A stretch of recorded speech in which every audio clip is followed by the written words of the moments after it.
wish I had better neck articulation. You just wish you had a better neck. Yeah, it's not very good. Hmm. I feel like I can kind of... Tonight! Oh, hello. I want this to be some kind of... We go under. We dance.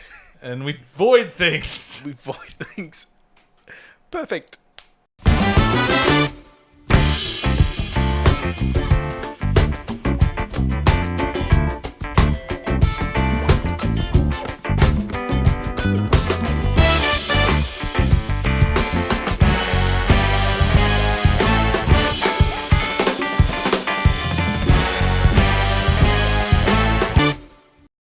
Welcome, friends of all designs, to episode 259 of 8.5-Bit. I'm your host, Paul, and joining me tonight is my good friend, the not Sam, the not Callum, and the not Amy, James. Hello. I'm none of these people. Now, James, you returned from Nippon, as we call it. As us in the know. Yes. Speak some more Japanese to me. No, I mastered very little. Well, just one. Oh, arigato gozaimasu. I just said that a lot. Yeah. That's it. That was my one. Western education system at work. Yep. Also, I said edutation. I know. And them edutations. I'm edutated. Yeah. Yeah. Welcome back. Thank you. Yeah. The other people are all dead tonight. Yeah. So, yeah. But you're back, and you're the one that matters. Yes. Because because I showed up. We have the oldest friendship. Oh yeah. Yeah. Default. Can't do better than that. No, good old reliable James. Yep. So the two things from Japan, which I learnt the most about Japanese culture, was that bins are a rare, precious. I mean, like that thing. That is a thing, but it is something that took me about 2 hours to get used to. But still, the whole no bin thing. Well, I mean, I did adapt. Like, I made sure to keep plastic bags to put in my backpack, so I could put trash in that to get rid of later. I got a secret one for you in urban environments. So part of the reason you didn't realize this secret is because you know. Yeah. So you can't smoke in Japan, in public. The designated areas. They have designated areas, and almost any block will have a designated room for smoking. And there's a which bin will there. also have drink machines in it. Which will have... almost always be a bin in the nearby vicinity as well. Yeah. So, you know, pro but tip. if you go in there, you better buy a fucking drink. Because that's the social contract that they run. There are so many social contracts there. Well, we have social contracts too, but we're used to them. Yeah. The other thing was that I was told, I can't even remember who told me, that the crossings would probably kill me. And they did multiple times because they look like zebra crossings, but only about half of them are actually zebra crossings. I don't think I remember running to any zebra crossings. Yeah. I think they were all lighted. No, not all. At least like the places we were, they were not all. More rural? Well, no, just more not Tokyo. Yeah. They certainly would never like a pedestrian crossing that has right of way. No, but it's in my brain. Because you know how like I don't like to think things through? Yeah. I basically am a creature of instinct. That's how I move through the world. I wouldn't say you have instinct. Creature of habit. You know, there's very little cognition going on in my head. I take stimulus and do things. And so... Don't turn him back on. Right, you're ruining his battery. All right, turned off. So... when I saw it crossing, I would just blindly just start walking across it. And Cheryl would always have to go, whoa, whoa, whoa. Back up. Yeah. See, the thing is, even when that's, like, since that's not true, I, being a filthy Gaijin, would be just, there's no traffic. I walk across anyway in mid-Kyoto and just go like, And the Japanese people are like, ooh, you fuck. Yeah. We have decided that this is a place we wait to walk across the road. It doesn't matter if it's safe. We have decided that we wait for the light. So I did know, and I did try to like wait. Most of the time I did wait. Every now and then I was just a bit sneaky and ran across. Well, what really surprised me those single lane alleys, jeez. That generally a fairly rule-following culture. Except when it comes to speed limits. That thing I had to like Google to try to understand how this works. So all the speed limits, because we're driving around Hokkaido, all the speed limits are unrealistically low. So you can imagine going along a highway in Australia and it's like 70, where it would normally be, say, 110. Yeah. Like that's the kind of discrepancy there is between the speed limits. Or where if it's like 60 normally here, it'd be like 30. So sounds safe. It does sound very safe. But no one follows those rules.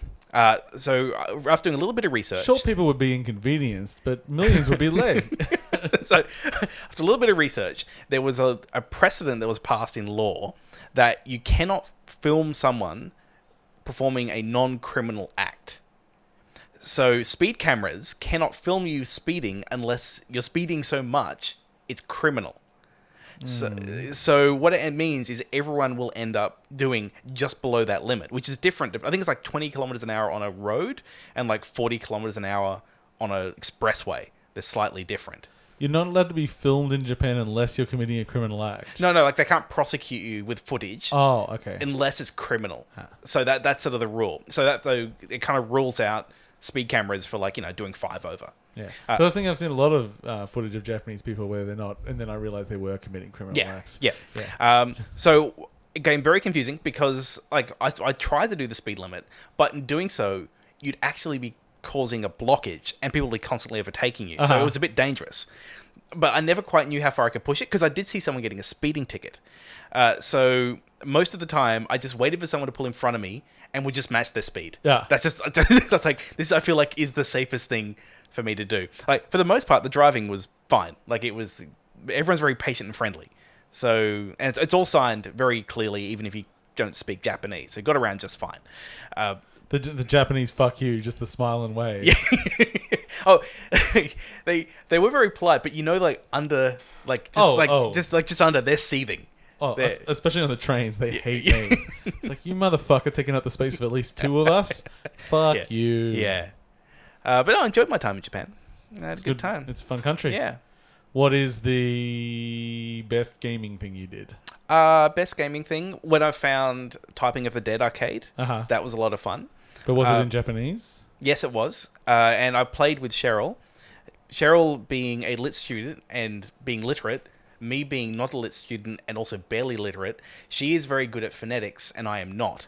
So when we were playing words I do not know, like Japanese words, I was abysmal. My fingers couldn't... But you spend more day typing. Yeah, but it's different kind of thinking. It's different. It's like, I'm not very good... You gotta type all them weird C++ codes. All them symbols and things. You gotta type var. I do type var a lot. Yeah. Int? No, because I use var instead. var you can use to replace. You don't use int? Well, I mean, I use ints, but var is implicitly typed. So you can But you never have to type int. Yeah, so you can go like var a equals 0, and then a will be an int. You don't have to type But you can't type a Hokazamas. No. So, yeah. If not Japanese, then fail at typing of the dead. I enjoyed that. I enjoyed looking through like a lot of the retro gaming stuff. Just because you went to Super Potato, didn't you? I went to Super Potato. Went to upstairs to there. Went to Trader. Went to like just lots of just little ones. I've got like a list of things to check out. I appreciated seeing retro gaming culture from a side I'm just not familiar with. It's so vast and deep. Like how many games there are that I just have zero exposure to, and because I don't speak the language. I mean, I got a folder. It's got them all in there. Oh, I'm sure I can get them. It's about 200 meg. Completely inaccessible. As much as I would like to play, the SNES detective game, I think it's going to be a little... Have you looked for a fan's... No, I haven't. There may be Could be there. Could be there. I mean, when they got the new Secret of... Well, the old Secret of Mana. The old Secret of Mana. It's just a hacked ROM. Yeah. That's all that is. Good on them. Yeah. Time. Yeah, Japan was good. I had a good time. Okay. You didn't miss out on anything? Nothing big? No, there's a show. I listened to some of the show when I was overseas. Some of the show? Not all of it. Because I wanted to watch Chernobyl. And that took precedent. Fucking fantasy shows versus the reality of the 8.5-bit E3 extravaganza. Extravaganza? Yeah. Okay. Well, okay. Should we just start talking about video? I was just going to quickly check the chat to see, but no one's really doing much. No one cares about you. Whatever. Then say, hey buddy, and Cal said, good old trust. So the three games that I mentioned in the thing, which we're going to talk about Dota Overlords. Yes. We're going to talk about the Cadence of Hyrule, or just Cadence of Hyrule. Sorry, it's actually Cadence of Hyrule, a Crypto the Necromancer featuring Link and Zelda. That just rolls off the tongue. Just rolls off the tongue. And Void Bastards. And also a bunch of other shit, because we didn't really talk about things last week, and James has been away for a few weeks, and so on. Mm-hmm. So, shall we talk about a video game? Yeah. Did you play Cadence of Hyrule? No. Oh, well then I'll tell you about it. You can tell me. So, as someone who does not really like Crypt of the Necrodancer... Okay, I'm trying to imagine this person that's that like bad taste and and stupid. Yeah, imagine someone... And ugly and... he's completely unlovable. Uncultured, just like... A real loser of a human being. Yeah, I'm trying to picture them in my head. You can imagine, like, if you picture their butt, stink lines coming out. So stinky. Okay. So someone that doesn't like Crypt of the Necrodancer. All right. Okay. So this isn't Crypt of the Necrodancer with Zelda. This is Zelda with Crypt of the Necrodancer. So many things are not like Crypt of the Necrodancer. So very brief, Crypt of the Necrodancer, if you don't know, is a beat game. You have to make all the moves on the beat, but it's a roguelike. So you just imagine a roguelike. It's turn-based, but all those turns happen on a beat. And if you keep the beat, you get multipliers and shit like that. If you skip a beat, you lose multipliers and you get damage stuff, and all the enemies move on the beat too. So it's the same sort of turn-based thing as a roguelike, but with a beat. So they made a Zelda game, and they made a Zelda game. There's no procedural generation. Mm-hmm. There's no restarting permadeath. I'm getting more interested. It has dungeons. It has bosses. It is... Here's the thing. I'm going to say Cadence of Hyrule isn't a good game. Okay.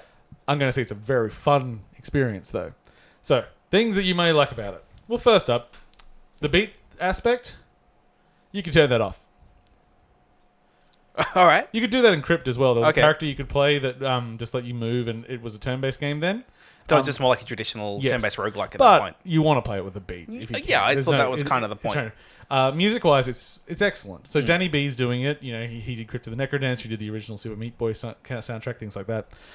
So every song has lots and lots of remixes, basically. Mm-hmm. So when you enter a screen, it has all the monsters on it, and you go through, you kill all the monsters. If you kill them without getting hit and without missing a beat, you get more diamonds out of it, and diamonds unlock permanent upgrades. Okay.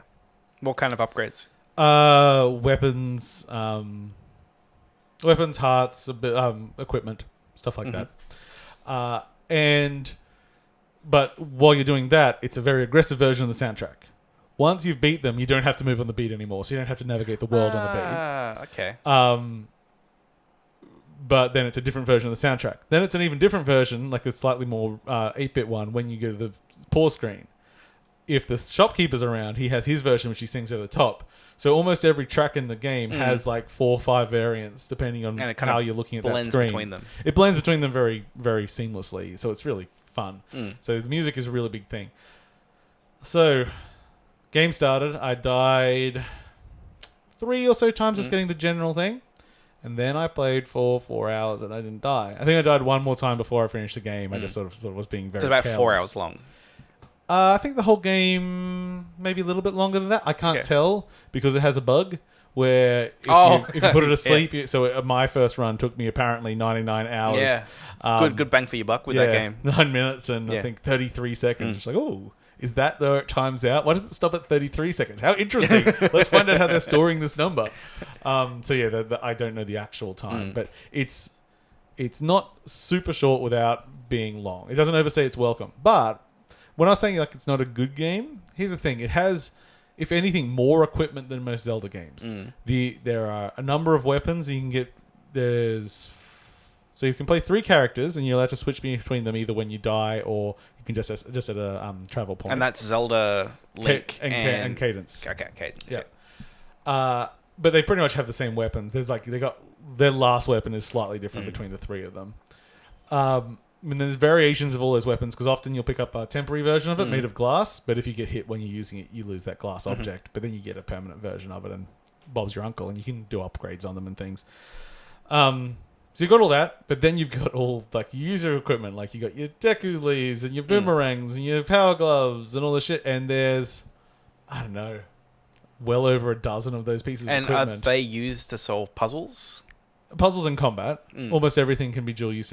But here's the thing: some of those things I probably never even used once because the game ain't that big size wise, and the game starts. Paying attention, but not super hard. And then you get powerful quickly. Mm-hmm. And by the end of the game, I wasn't even thinking about enemy movements or how to like get them in. So on the second beat, they raise their weapon and then they'll move 2 forward. So I'll just step to the side and then I just move towards everyone and stab them in the face. Mm-hmm. Because normally I could one hit most things. One of the bosses, this is only halfway through the game. One of the bosses, it took me 3 hits to kill it. I'm like, I don't know if that boss fight was interesting enough because it lasted 10 seconds. Yeah. Whoops. So I think not having because one of the turnoffs I had for Crypt of the Necrodancer was that needing to get your attacks in sync with the enemy attacks because it'd be up, down, up, down. I didn't really like it. Like it's that kind of forward planning. I think I found early in the game where I couldn't just brute force everything. I actually thought it was really, really well designed. Everything was super well telegraphed. Okay. The enemy movements were interesting. You've got that very beginning where you're learning everyone's behaviors, and once you've got it, you go, I've got 3 of those and 2 of those here. So if I come around like that, and it teaches you quite naturally, and like it's very satisfying. And exploring in the game is fun, and there's a lot of secrets to find and everything. Yeah, do they have a lot of once you have an ability, you can go back and access other stuff? Yeah. Or is it pretty linear? No, it's not linear at all. It's just like, here's the map, go. Do the dungeons in any order you want. There's 4 dungeons to do, and then you got to go to Hyrule Castle to beat the final boss. So yeah, it's super open. You can go anywhere, but that means that, most puzzles can be solved a few ways. It's not like a dungeon. You go in the dungeon, you get, I've got the grappling hook now. Hook shot in Zelda. It's like, I've got the hook shot now. I'll need to use that to defeat the boss. No. Oh, yeah, I mean, I guess that the traditional Zelda formula is, here's an item, or go to a dungeon, in fact, get an item. When you get the chest with those items in it, most of the time it says, which of these 3 items do you want? It's not even specific for the chest. Okay. Well, yeah. Which is like closer to the Link Between Worlds style, where it was a lot more fluid in that. But it does lack a little bit of specificity. Let's try that word again. Specificity? Specificity? Yeah. No, you fucked it up.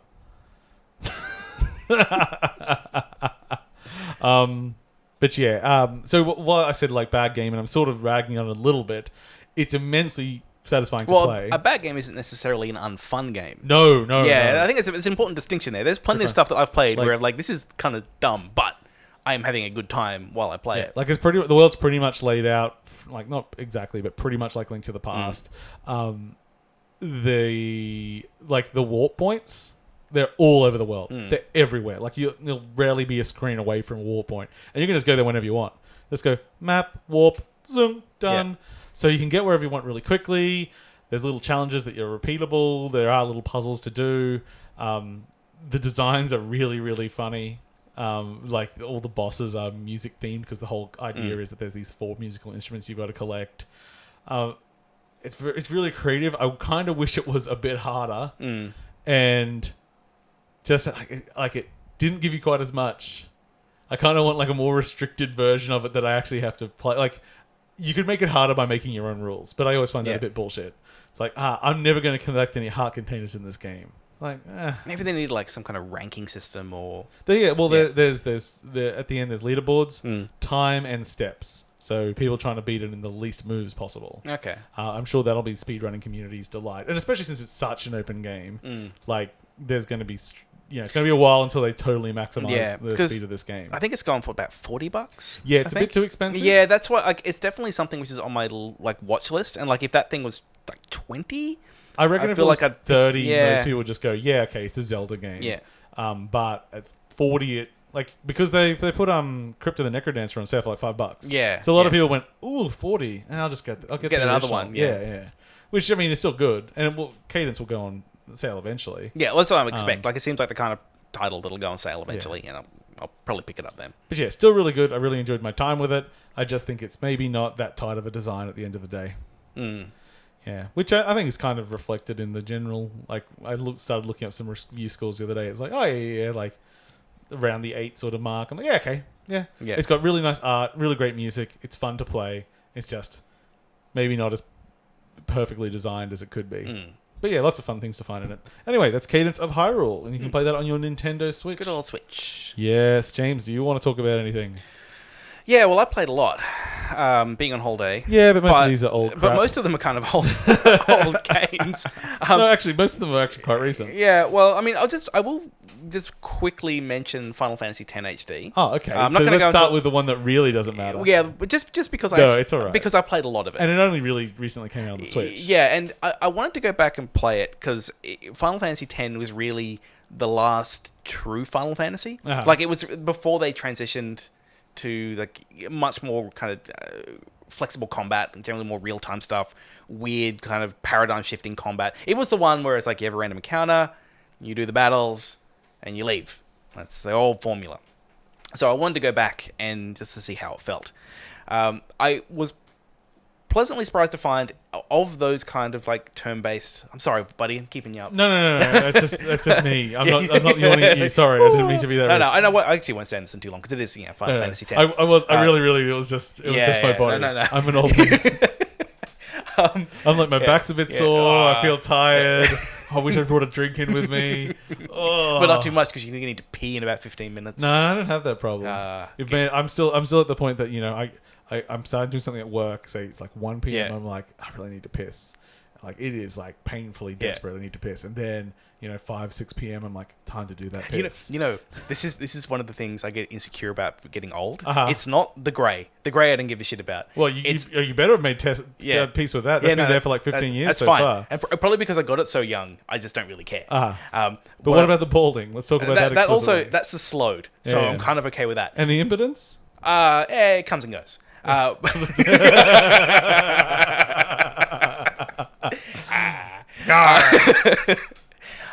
It's having to pee at night, and because I pee once if I want to, and I generally sleep through the night. But sometimes I'll wake up, it'll be like 2 a.m, and I'll need to pee. And I think it's just the point. It's just the point where my body starts going, right, you need to start getting up 2-3 times a night to pee. That's the thing I'm terrified of. James, don't worry. You're not getting old. Just remember, if you do, it could be diabetes.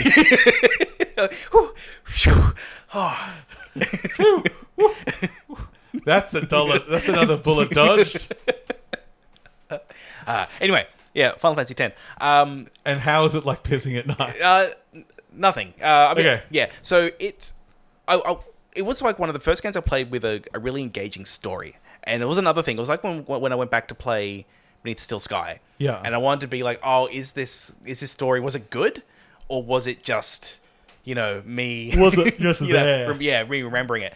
And no, I think the story is actually good. And I think the characters are good. I think Beneath the Still Sky, the story's fine, the writing's a bit... Yeah. I found I wasn't as attached to the characters this time. I thought that... I remember really liking Orin, like the older kind of gruff guy. He was one of my favorites. This is Final Fantasy again, right? Yeah, this is Final Fantasy. Yeah, it's Final Fantasy X. And this time I'm like, he's not doing much. X. It's Final Fantasy X. But the actual overall story arc in Japan they say cross. Is quite good. The combat has some clever things where each character has a role, and you can just swap them out whenever you want. So it actually gets quite good for I know this character can beat this enemy, so I want to bring them out, and I liked all that. That was pretty good. About 30 hours in though, because I played this game a lot because I was traveling, I kind of reached the point where I was just done. Yeah, you got to these really grindy bits where to beat the bosses, there's particular builds you need to go for, and to do it, it's you need to go grind over here and do this, and you just reach a point where I'm like, nah, fuck it. You start pulling out the guide and saying, oh, I got to do all that. And it was really about the point where I was reading the guides to beat things. I'm like, why don't I just watch the cutscenes? Yeah. And I did. But I think I'd invested enough into it by that point. I was sold on the characters. And so it was actually still perfectly rewarding. It was more, at that point, I was only watching the cutscenes anyway. It's all I gave a shit about. So just and it's probably an hour to watch them all. There's a lot of cutscenes in that game, what I had left. And it was actually a really satisfying way to do it. Like, I just sort of went through and like, all right, I'm done with the gameplay. The gameplay is like, I've had that itch scratched. Yeah. So, yeah, I don't know. Like, it was good for a revisit. I don't know. I mean, I played it for 30 hours. How's like, the port? Good. The run's smooth. The new texture works good. I Save really... states or anything? Yeah, that's where like Final Fantasy 12 has some good stuff with like speeding up time, which just I wish they put that into 10. Where 10 they give you some convenience with auto aerobic asphyxiation. Yeah, like auto heal. Yeah.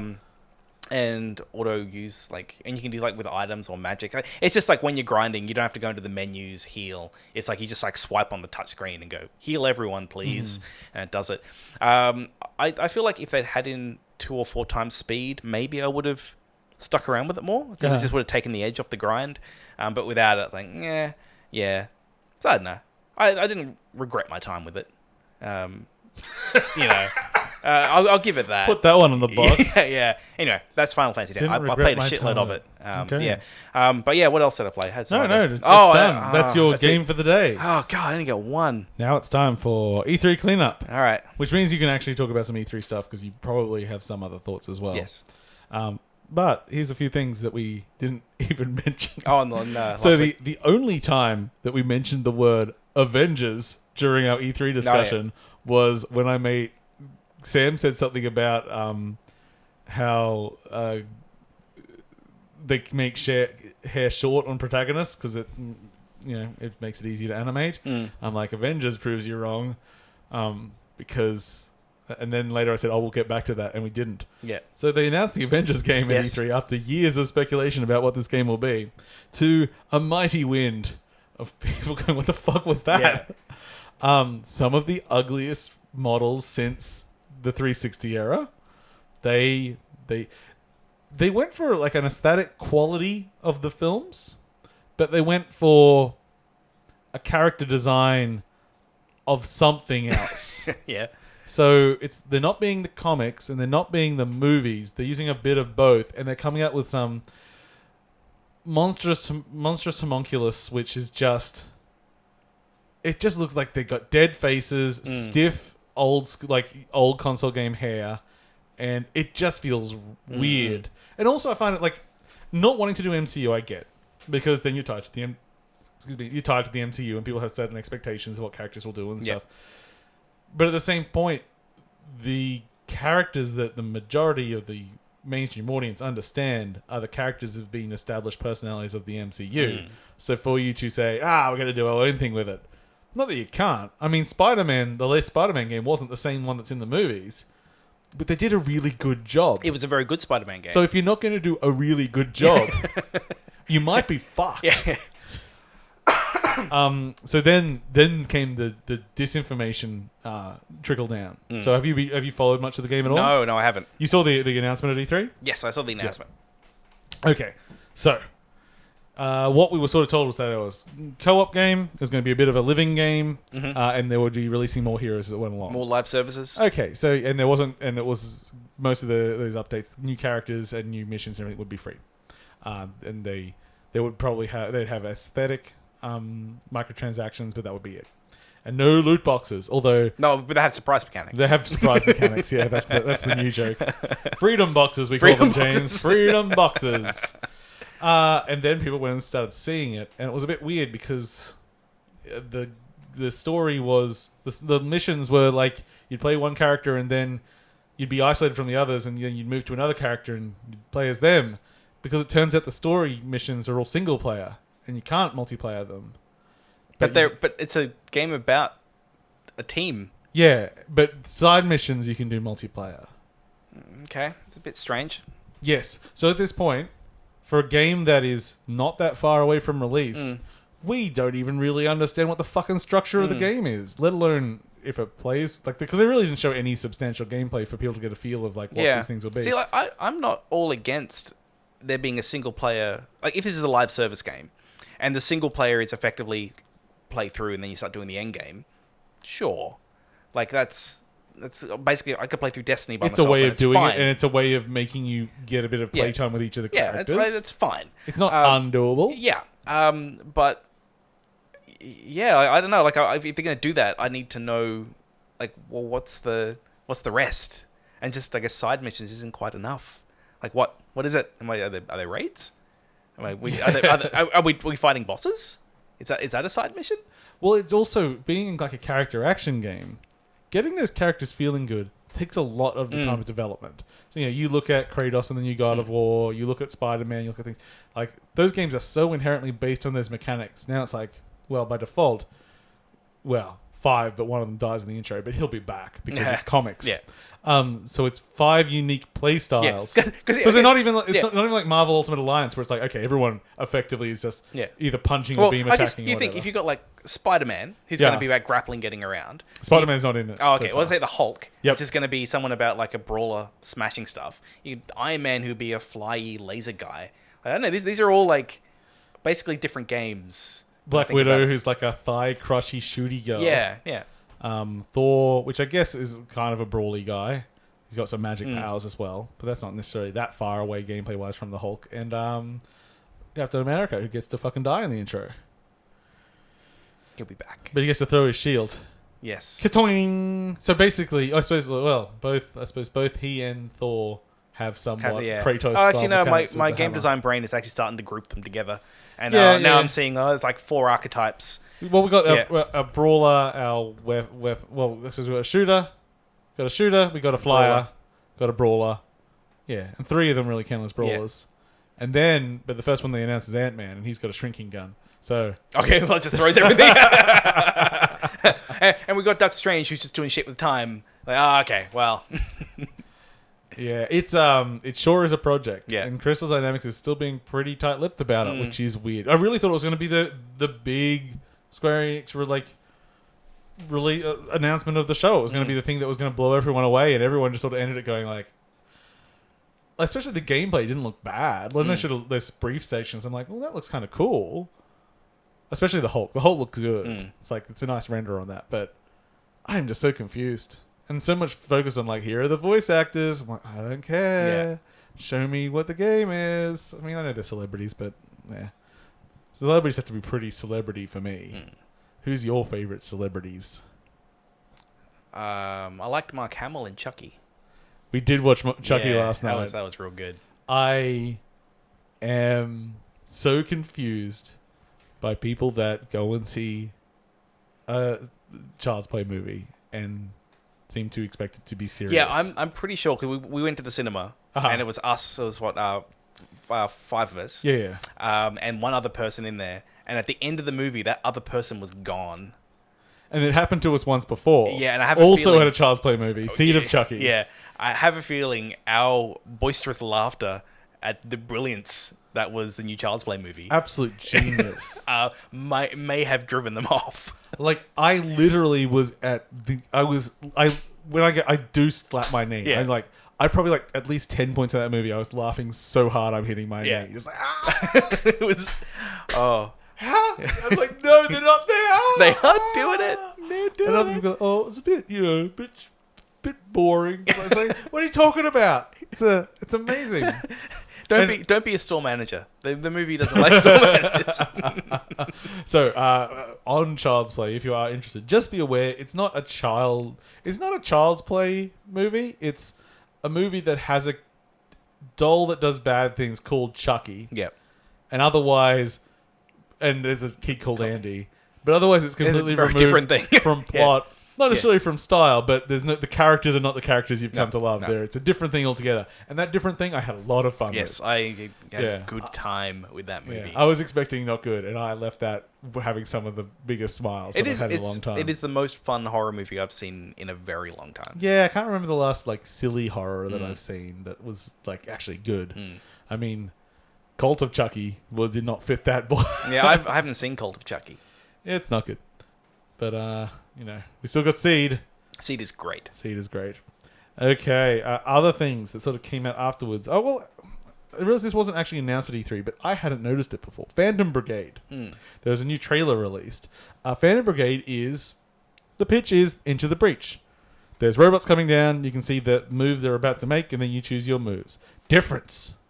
It's not a grid-based... Yeah, I think what you said was it's like an analog version of Into the Breach. And once I saw it, I was like, okay, I get what he's going for there. So instead of having set moves, you also have sort of timelines you're scrubbing through, and you set up the move you want to do, and then you let it play out. And it doesn't necessarily need to play out how you planned it, because physics also come into play. Yeah. So whilst it's a much looser version of the Into the Breach concept, but it also allows for more unexpected things to happen, which is the opposite of Into the Breach design, really. Into the Breach design is all about specifically knowing exactly what will happen at any point. Here's about, it's like, okay, we'll plan, but things can still take us by surprise. And it had a very cool time-scrubbing interface to it, and it's all like it's 3D, and it's mechs smashing through buildings and stuff. I'm like, yeah, well, bud. Yeah, no, look good. Yeah. Up until the point that I started realizing, as I said, analog, I was like, well, this is just a boring rip-off. Why do I want this? Yeah. And then I'm like, oh, I get it. Yeah, because I really enjoy strategy games which have that turn projection. Yeah. I think it's like...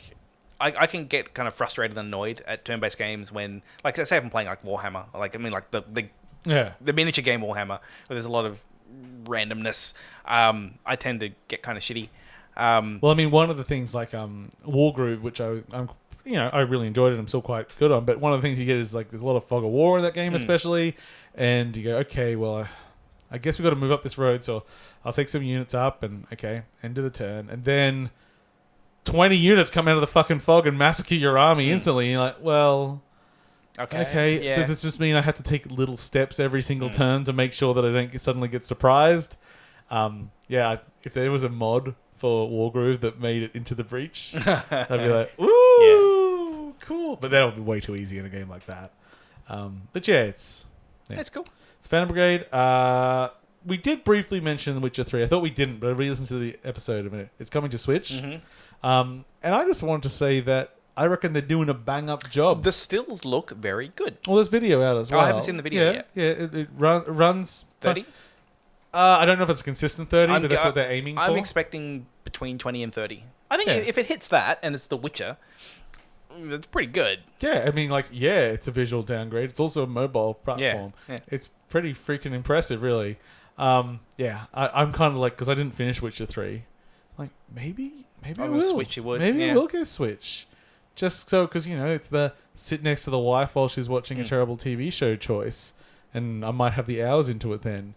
I don't really lock myself in my room and play video games for that long of a time these days. Well, I had, when I last played it, Cheryl really didn't like it. The tone of it, and it actually made her uncomfortable. So I was enjoying it all right. That's why you had to cut your ponytail off back in the day. Yeah, she was just like, that was her main complaint. That was it. It was mainly the ponytail. Yeah. She's got a thing against ponytails. Man, I look like such a sex offender with that ponytail.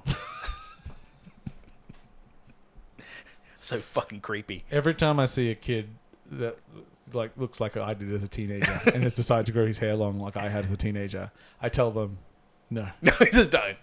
Just don't. I've been through it. I've seen the pictures in retrospect, and it was a bad choice. Yeah. Don't do it. Don't do it, son. But they won't listen. No, they won't. They're going to play their acoustic guitar and think, if I look sad enough, someone will fuck me. Fucking teenagers. Yeah. They're the worst. Especially me. But especially James. Okay.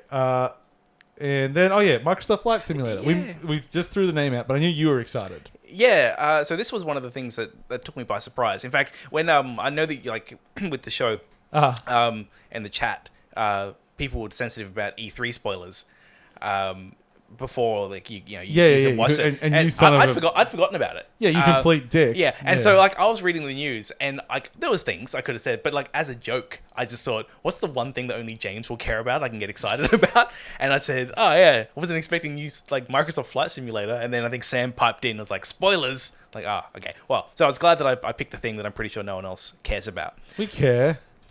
Really, do you, Paul? I care a little bit. So as someone who loves space trucking in Elite Dangerous, the idea of there being a new Microsoft Flight Simulator with modern graphics and modern fidelity and modern map data actually gets me genuinely excited. 2 petabytes of map data. It's so it's like it's a flight simulator that could not have existed like 10 years ago. When I think the last one was Flight Simulator X, which probably was about 10 years ago when it came out. Like that, yeah. And so just seeing like, just something like the cloud formation and the way the lights hit the clouds, like it looks phenomenal. So yeah, I'm really keen on this one. I think like they're doing something where with the map data, they're also kind of using machine learning-y stuff to kind of fill in the blanks. So if you're in Africa, you can kind of go down and see animals and stuff kind of walking around. So I'm expecting... Well, now I'm sold. I'm expecting a very immersive experience. What I don't know much about yet is the any kind of the online stuff. I assume there'll be a fair bit of an online community with something like this, because I know people go really, really into flight simulators online. Well, that's the thing, because there's Real Plane and stuff. Yeah, there's like a Plane couple X, I think, is the other big one. There's a few, and it's a huge community that does stuff. And if Microsoft gets back into it, like they were a big player. They were one of the major players. We used to do basic flight courses at school, just with the old like Sidewinder joysticks and stuff. Years ago, Cheryl got me for an anniversary present like a single flight lesson. Yeah. And so in preparation, I went and got an old Sidewinder, and I just started working through the flight lessons in Microsoft Flight Simulator X or 10. Or Cross, as they say in Japan. Thank you. And it genuinely helped. Like, the lessons there were legit. Like, this will make you understand flight better. And so when I got in the plane, I was more familiar with some of the concepts and how to kind of move the plane and things like that. So, yeah, I'm real keen. Like, I don't think I'll go to the effort of, like, dropping thousands of dollars on equipment, because I know some people really get into that. Oh, come on, just 1,000. I think I'll stick with my $80 HOTAS that I've got. It's probably going to suit me just fine for the level of enthusiast that I am. But yeah, it's just nice to see Microsoft returning to it, really like bringing in not just the graphical fidelity, but also in like the map data to really make something that we couldn't have had before. Yeah. And yeah, if I have like a real chill experience where I can go, I'm going to fly from this airport to this airport, and if they can get all the sound right, the sound of the cockpits right, and I can just sit there and chill, that sounds pretty great. Especially if it's going to be on Game Pass, which it probably will be, I imagine. Yeah, and so many things are going to be on Game Pass. Man, it's like that Game Pass. It's a good chance I'm going to keep it. Yeah, as I say, I think the next generation will be a combination of me constantly subscribing and unsubscribing to various services. It's basically it's like Netflix or Stan or something like that. Yeah. I've got too many of those at the moment. Yeah. And that's kind of the problem. I'm like, I think now that I've got my year of Switch and I don't need to order anything on Amazon for a while, I think I can undo Amazon for a bit. But I think the wife's been watching too many things on Prime. I said, no more Prime for a few months. And then they'll try to get me back. They will. And give me a free month or something. Yeah. Yeah, well, the crazy Microsoft thing was the upgrade for $1. Yeah. So if you actually invested, I think if you went and bought 3 years of Xbox Live, you could then, for very little money, upgrade that to 3 years of their premium Game Pass. Yeah. Yeah, it was great. Because I had 3, because they had a promotion about a month ago, which was like, hey, do you want 3 months for $1? Yeah. Like, sure, I'll get it 3 months, right? Because I know they just want to keep me at the end of those 3 months. And then after that, they're like, hey, do you want to upgrade it to the premium thing for another $1? Sure, I'll do that. Yeah.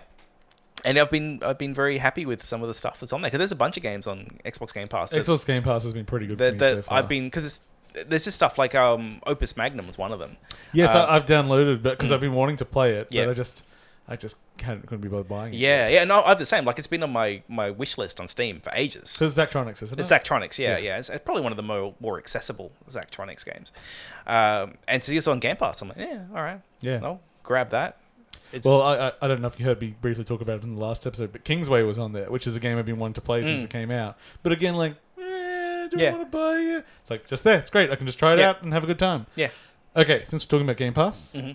One of the recent releases that came out as the launch on Game Pass was Void Bastards, which I've got to play now. Which I bought before it came out on Game Pass. Like, because I probably played about as much as I want to play. Oh, and how much is that? About 4 hours. Okay. Yeah, I played a fair bit of it. So I've only played a little bit of it. Yeah. So you tell me about it. Yeah, so Void Bastards is from the System Shock / Bioshock, dogs going nuts, Bioshock team, and it's their take on sort of like an FTL-ish kind of roguelike. Yeah, where you FTL first person FTL, game. yeah, which takes a lot of the elements from BioShock, or about the planning, stealth, getting through, kind of sneaking through areas, but with none of the plot, because it's not really about that. What are you talking about? You got to get a laminated card. Yeah, you got to get a laminated card. You got to get a line printer. So the basic loop is there will be some list of just like mundane things that you need to collect, like line printer and mouse ball. It will then give you a map, a node graph, where it's like, all right, you need to get over here. Very FTL. Yeah, very FTL in that regard. You jump. There you have food. You've got fuel. I didn't have too much in the way of random encounters during the jumps. I don't actually think they happen. I haven't had any. But then you get to a node, you get to a station. Can it happen with pirates, maybe? I think there may be, but I think they might be if they are where you land. I don't think much happens when you're actually I certainly haven't had a random yet. And each of the ships that you land at will have a very different thing that they do. So one might be, I think we call them tomb ships. It's basically a prison ship. It might be a luxury ship. There might be a ship that sells cat toys. It might be a shop. Like, they're very particular what they do. And each of these ships will then have different resources that you need. So the luxury ship might have more food, or the weird cat toy ship might have more electronic parts or something like that. Then as you collect bits and pieces, you then upgrade your gear to get access to more things. And I actually did like that what you upgraded, like, different weapons and different abilities, they all were pretty good. Like, they all felt like they were giving me more options to play, and I liked that, because when I first started the game, the way I approached it was very stealthy, and I was kind of slow about it. Like, the whole pacing of it, even though there's a time limit kind of pushing you through, is pretty easy. Like, with the oxygen that runs out, it's pretty easy to get more. Like, you just find the O2 room and you get it, and the space is small enough that it's really, you just run to it in probably about 15 seconds. It's not hard. But once I got a few abilities, I started feeling like, oh, okay, I've got more options now to deal with it. Yeah. So it's like, all right, well, if there's most of the enemies you can kind of kill pretty easy. But then there'd be like the big ones, which are kind of tough. And I found if I got my little cat bots, they're pretty easy to throw out, and they start chasing them instead. Yeah, and you get the gun that sucks people up, and you can spit them back out, so spit them into an airlock. And, or the ship has multiple things that do not get along, so you can make them fight each other. Yeah, so the game is, one of the things you haven't mentioned, is very attractive. Oh, and that is actually one of the most... It's so much that, like, Cheryl looked at me playing it, and I was like, oh, that looks really good. Yeah. I actually don't think she'd like it. But visually, so it's got, like, this really, like, I guess, comic book style to it. Like, really heavy outlines, with really kind of bright flat colours. Like... The enemies are basically billboarded. Well, yeah, I thought that was cute. Like, it's like an old... Yeah, like playing an old, like, 2.5D shooter where the enemies are billboarded. There's really strong comic book aesthetic. The theming is fantastic. It's like, it's very funny. Yeah, very funny. They've gone for this kind of, like, I almost want to say, like, kind of like 1984 parody, or I don't know, like, it's dystopian future. Yeah. But if like, I don't know, Monty Python was to do it, maybe, or... And actually not quite that absurd. It's not really absurd. I remember there was a comparison. Like Paranoia, it makes me think of, like, the pen and paper RPG. Yeah. Where it's just, like, absurd bureaucracy. It just, like, fucks you all the time. It also just has... It has lots of fun with, like, the random perks that you get. Yeah. Like, you could... I can't remember what it's called, but you can get a cough. Well, that was my starting one. The Smoker's Cough. It's Smoker's Cough, yeah. But then I had... Because there's, like, gene twisters you can go through that changes it randomly. And then I had it changed to Tour Guide. And one of the enemies is a tourist... where it's basically a proximity bomb. But it just meant they didn't explode. So whenever I went to a ship with like mainly tourists, I'm like, all right, this is going to be easy. I'll be fine. And then also because when they die, they explode. I just like use them as bombs. So it's got those kinds of things. I kind of like that. Like there is like these kind of synergies that you can kind of come through. Yeah, there's some fun systems. There's one of those things where you get, they can give you that little funny detrimental perk, but it's actually like, it's kind of interesting in gameplay. Yeah. And it's not that detrimental. Although, why I said, like, I think that 4 hours was enough. Yeah. Because really, after 4 hours, I think I might have died once. And it was only because I wanted to see what difficulty were you on? Just on normal. Oh. Yeah. I was blitzing through this game. Like, I had very little challenge in getting through it. And maybe it's because what you unlock is quite powerful. Yeah. Like things like the stun gun. to stop turrets. It's like they stop for like 30 seconds, and I've got like 40 of these rounds. So if I come across a turret, I just all right, I shoot it. All right, you're done. I'm done.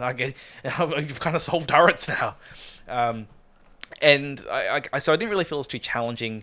I feel like the loop does get tired. And and about the point it kind of lost me was the running joke in the game is that whenever you make a step forward, there's always something else that happens. So it's like, you've got the line feeder. It's not to make the ID card. That's great, but it's not registered. You need to get an HR computer. We got the HR computer, but it needs more power and it explodes. So you need this. And about the fourth time it did that, like, I get the joke. Like, the joke's not that good. But your joke's not that good. And it's just getting kind of annoying. They did this in Darksiders too. Yeah, it's like, okay, you need me to do the other mundane task. And each loop, like, I go deeper into the nebula or whatever it was, and they introduced some new enemies, but the new enemies never felt that interesting. And so, like, I just the aesthetically the ships stayed very similar, like in terms of their archetypes. Like, if you've seen a tomb ship, most of the other tomb ships will look the same. They do introduce some new things, so it's not completely barren or like repetitive, but it just wasn't quite enough. Like, I could see the procedural generation too much, and I'm pretty sure if I keep playing this game, they've had the opportunity to introduce ways to make the exploring the ships more interesting and layer up that particular side of the mechanics. I don't think they really have. It still feels like, okay, I've got a new enemy type. I've got to find a way to kill the spooks or whatever they are. I don't really know yet. I'll figure it out, but I don't really care to figure it out. And my current objective is going to be get the mouse ball. And I know at the end of that, it's just going to be get the paperclip. Like, it's just like, I kind of see how this is all going. Yeah. So, like, I don't know. I enjoyed it for about 4 hours. And that's why it's probably a perfect Game Pass game. Because, yeah, you could definitely check it out. And maybe that core loop will be stickier with some other people than it is for me. But yeah, nice moon sun that you drew in there. The moon is having sex with the sun. Oh, is that what's going on? I'm working on it. He's looking a little rough. Yeah, he's a seedy motherfucker. Yeah. That doesn't look too consensual. No. She's into it. Oh, okay. All right. Good. She's a ray of sunshine. There's a safe word. Yeah. Yes. Okay. So, what was the other game we said? Oh no, we'll get back to that. Okay. I've been playing a lot of things. Yeah. Let's do a little bit of a catch up. Okay.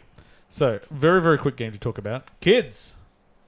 Did you see what was it called? Plug in, plug out, or plug me, plug you, or something? It's like a little like hand drawn black and white like little art game. It's almost like the dick game. Jandal jousting. Not quite. But with plugs. Yeah, kind of. Yeah, like lots of little vignettes where you like are pulling in a plug or pulling out a putting in a plug. Yeah. Jandal jousting. Yeah. I mean, a new one. It's called Kids. Yep. It's about pushing kids down a hole. Oh, there's a game I can get behind.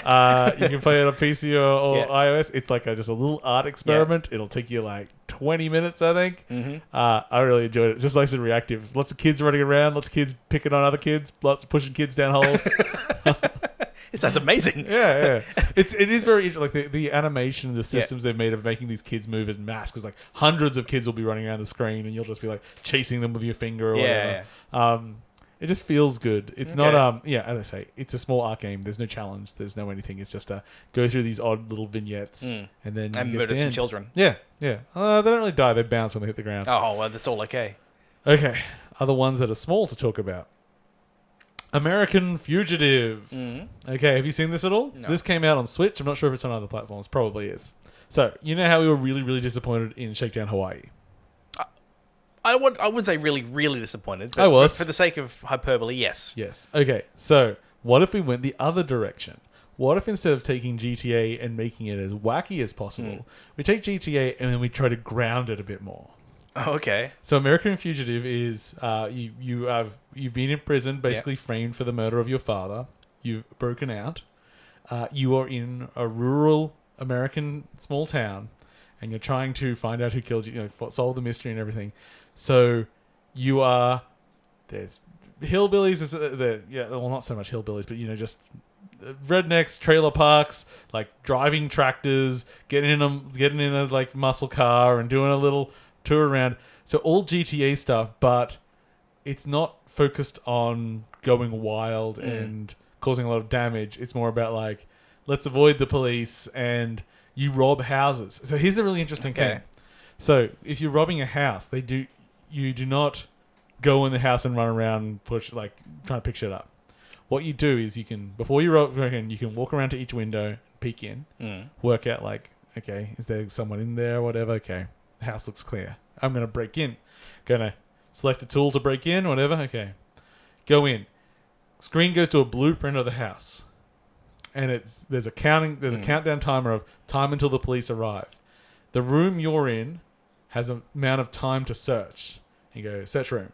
Then you can move to the next room and say, search room. All the time the time is going down to the police arriving. So you can you have to manage and also there could still be someone in the house. So you might be avoiding that room or, going through. So you can get out before the police get there or shit will break loose and everything.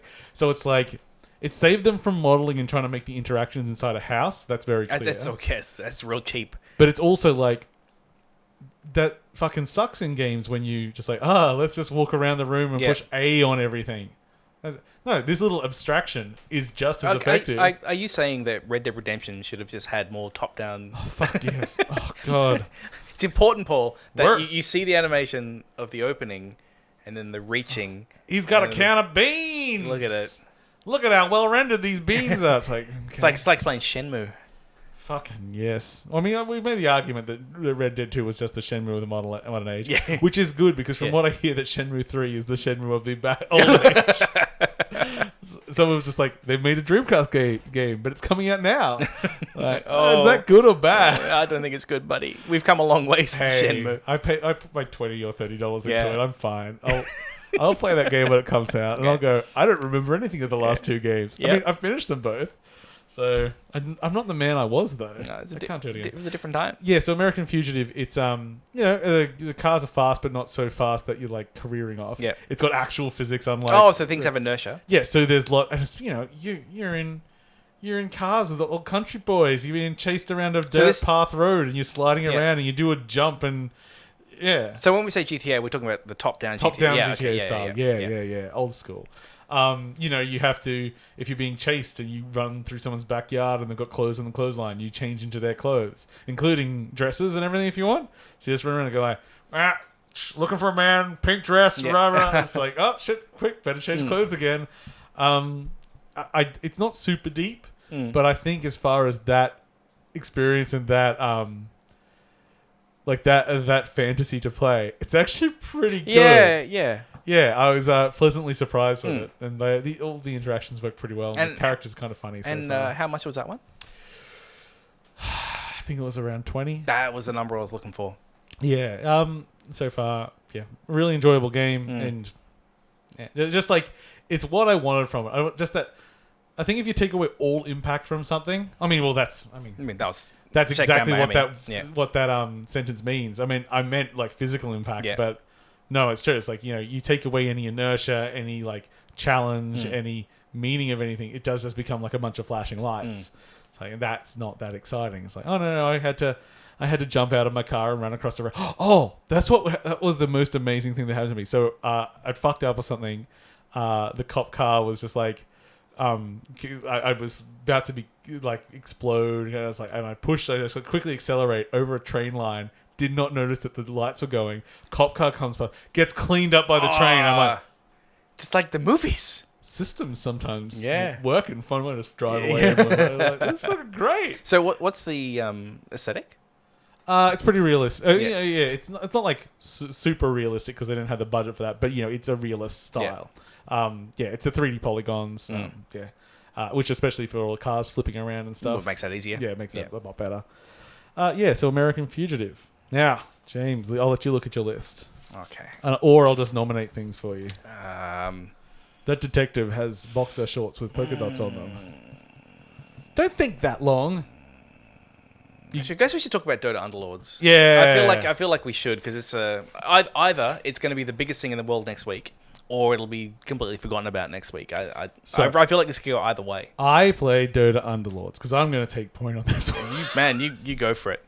So James was playing it. I'm like, oh, it's out. I'll go download it on mobile. Should we explain what auto chess is? No. First? Okay, all right, okay. No, we got him blind. I haven't played any auto chess. Yep. I don't like Dota. I don't like any MOBAs. So here's the time to play a mod of MOBAs. Paul. The mod of the mod. Let's go. I get in and I go like, okay, what is this game? And it gave me like some characters to select, and I went, okay, click those, and it's like highlighting the next button to push. I'm like, okay, I'll push that button, and then some shit happened, and then it said, okay, now push this button. I'm like, okay, it's not really doing anything, and then round 2 started, and it says you failed to compete. I'm like, what? What? I failed to compete? What? What's going on? Yeah. And then I tried to select some more things, and there was nothing to tell me what anything did, and I was like, this game's dead to me. And then I stopped. I think I did 4 rounds before, and I barely even knew what I was trying to achieve. Yeah. I knew I was trying to beat the other pieces on the board. So it's basically like it's kind of like a deck. You're kind of making a deck and putting players on the board, and then they automatically fight each other when the round starts. But I got no idea what I'm even trying to achieve. Yeah. So you tell me. Okay, so auto chess was a game I was trying to understand. For a few weeks, because I saw murmurings of this auto chess. Everyone's making an auto chess. Everyone's making auto chess now. League of Legends have their tactics something. Auto chess have their auto chess. Auto chess have their auto chess. Then there's auto chess mod, and then we've got Valve with Dota Underlords, and it's all the same genre. It's a new thing. It's a new PUBG. It's a new Battle Royale thing. New genre has floated to the surface. And I was trying to understand what it was, because the problem was, the person who made the mod, and it's originally a mod of Dota, which, is a mod of Warcraft 3, which, as you then said, was a mod of Battle Realms. Thank you. Thank you very much for continuing this. And it's called auto chess. And so initially you think, oh, there's a board with pieces. I understand that chess is a thing where I move pieces strategically to win a game. But that is not what the game is. No. It is 100% not what the game is. The game is a deck building game. It is just about a round where you position pieces, which happens to look on something a bit like a chess set, a chessboard. Doesn't really fucking matter that much. It has a grid with alternating black and white colors. This is where the chess similarity ends. And you put the pieces on there. Your deck will then fight against AI. I'm fairly sure that all of these fights are happening local to you, because I think that it's doing random matchups between you and I think it's like 12 or so other people. And I think it's just like their deck is given to you. It resolves for you. They don't really see it, I'm pretty sure. And then if you win, then you get some extra gold. If you don't, you take damage. But it's all about the deck building. And the moment that I realized, it's a deck building game, it kind of clicked into place of like what it is. And the actual mechanics themselves aren't that complicated. They're just like Dota. Very, very badly revealed. Because one of the common threads that I've seen from this now auto chess genre is you buy pieces which will have some kind of like symbol attached to them. And then if you have matchups of those symbols, it will unlock other abilities. So if you have like 4 of a particular color, then you will have like this extra ability while it's playing. So it's actually, the game is about deciding where to spend your money to kind of groom your deck. And it's actually quite satisfying. I actually played quite a few matches of it, because it will, by the time you, like, if you're doing well, and I had a few matches where I think I won a couple of them, you feel quite attached to your deck, because you might play up to like, I think if you go to the end, it might be like 30 or so, 35 or so rounds that you've played. And each time you then get to iterate on it and go, how can I improve it? How can I improve it? And then you're making decisions about, do I hold off money because I want to get this unit? Because the other mechanic is you need 3 of a certain kind of unit to upgrade it and it gets more powerful. So it's like, all right, I'm going to buy this thing because I need 1 more of these. Will I get 1 next draw? I don't know. Yeah, there's choices. There's choices to make. But I kind of reached a point with it where I could see, to actually do quite good at it, and this is probably why it's popular, is there is actually a lot, like any deck building game, there's a lot there of like finding the synergies and like knowing where to aim for.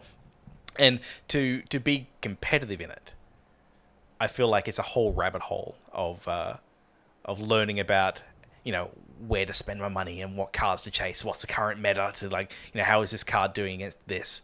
And it's a bit too much. But have you considered playing Excel? Well, it's basically the same game.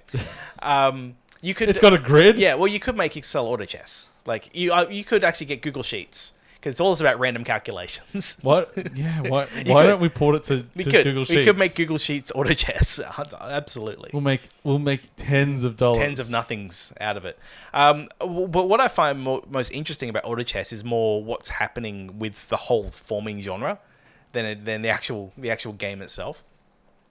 Because there was auto chess was the mod of the mod, and they decided to make their own auto chess, like standalone game.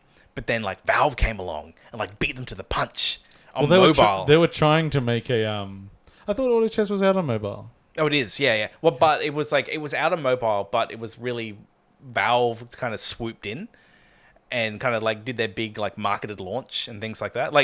Auto chess on mobile still feels very much in development, where Dota Underlords feels like a done thing. It's. I would disagree with that heavily, but yes, I understand. But it's a more complete product than auto chess. There's a lot of improvements. Maybe explaining what half the fucking buttons do would be good. One of I think the big things that's lacking at the moment with the Dota one, and presumably actually auto chess one as well, is that they've got this really cool thing where they will tell you the stats of all your pieces. So you can look at a graph and go, right, this piece is doing quite well with the damage. This piece at the bottom is not. But there's no way to quickly link those pieces. Yeah. And it's all timed. Whenever you've got 20 seconds to make any changes you want to your deck before you start the next round. So you've got this list, but you can't easily see what piece it actually is. So you kind of it's got the symbol for the face of the character, but that isn't necessarily what the model looks like. So you're okay, they've got red hair. Which of these characters has red hair? But then one of the other mechanics is you get items, and you equip them, and when you equip it, there's a little icon over the model. So I don't even know. I can't even see the model to make the link. There's just this basic UX problem, which seems would be solved by me tapping on the name in the list and it just highlighting what that piece is. Yeah. It seems like it's a solvable problem. Yeah, that one was weird. That was the thing. That's where I was where it felt like it was super rushed in that there are all these just basic UI elements and it's none of this is fucking communicated properly. And I really reckon after Artifact, Valve aren't fucking around again. I think they're going to be we're not doing an Artifact again. You get this shit done and get it out for as cheap as possible. This is just lean development, and we'll just go from there. Because they really didn't do so well with that whole Artifact thing. They really fucked up on that one. Yeah, they did. Yeah. You ever play Artifact? No, I wanted to, but I had to pay $25 or something. I'm not doing that. And then still buy cards, and have to buy. You had to buy tokens to even play properly. Yeah, no, that whole thing was just such a terrible mess. design. Yeah. So I mean, come on, I was never going to get into it anyway. No. But I tried to go in with I'll just take it for face value, and I thought the face value was awful. Yeah, I played the desktop version of Underlords as well. Yeah, and that's really just the mobile version. You could tell they were we don't care about this PC version. We really want that mobile space at the moment. The other competition is the League of Legends one, and I think it's doing quite well on Twitch. Mm-hmm. But they don't have a mobile version. But I don't know. I think Riot seem to be treating this as the follow-up to LoL. So I don't know. We'll see how that goes. But I feel this is something which could be forgotten in a few months. Yeah. I can't really sell at this point.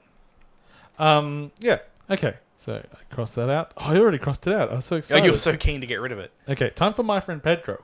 Oh, yes. So My Friend Pedro is finally out. Mm-hmm. We played it last year.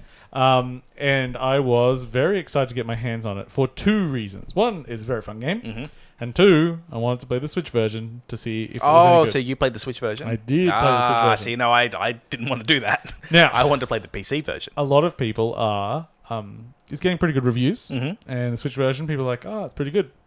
And my response to the people that say the Switch version is pretty good is you haven't played the PC version because this game is trash. That's way, way over the top. Yeah. But it has been comparatively... Just control-wise, it's one of those games that to play it properly, you need to have a finger on the shoulder and a finger on the trigger. And I don't hold a controller like that. I find it awkward. There's so many little like for a game that's actually quite simple, it actually has a lot of buttons. I feel like it should be using the touchscreen.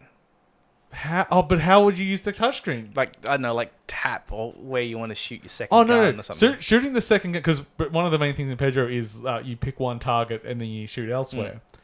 That's not even the fucking problem. I thought that was going to be the hard part. That's actually quite easy because you point in the general direction of where you want, hold down the hold trigger, and like it'll just pick the. Okay, all right. I've never had it really target something I don't want. Okay, all right. That's actually fine. It's holding it down and then using like the dodge move while putting on to turn on slow mo. You've got to click in the left stick. And clicking the left stick should never be done for something active. No, because you're going to get tense and press it accidentally. Yes, because everyone's like, "Why is there? Oh crap! I'm in slow mo again." Yeah. Why did that happen? Yeah. So that happens constantly. And then so then you're holding down 2 on that side, firing with this other stick, trying to free aim with the other stick while moving with that stick. Which again, if you push it down, you go into slow mo, and you're constantly this like weird claw. I'm like, no. You know what this game is made for? A fucking keyboard and mouse. Well, because when we played it at PAX, like I just couldn't see how this game would work with a controller. Yeah. And it works, but it works 100 times better on PC. Yeah. Like night and day. My recommendation to the end of time is to get the PC version. It will run pretty good on most PCs. Play it on PC. Only if you have no other option and you think it looks rad. And it is rad, don't get me wrong. It is a cool game with a cool aesthetic where you do cool shit flying through the air, shooting multiple people while spinning and landing on a skateboard and kicking into someone's face before kicking up a frying pan and shooting someone in the face. Yeah. And that all works smoothly. It's great. And it looks real. When you start playing it, it'll feel floaty. Yeah, it does not make a good first impression. No. Because it feels like a floaty piece of shit when you first start playing it. But then you start shooting things, and you understand why it's floaty, and then you start having a good time.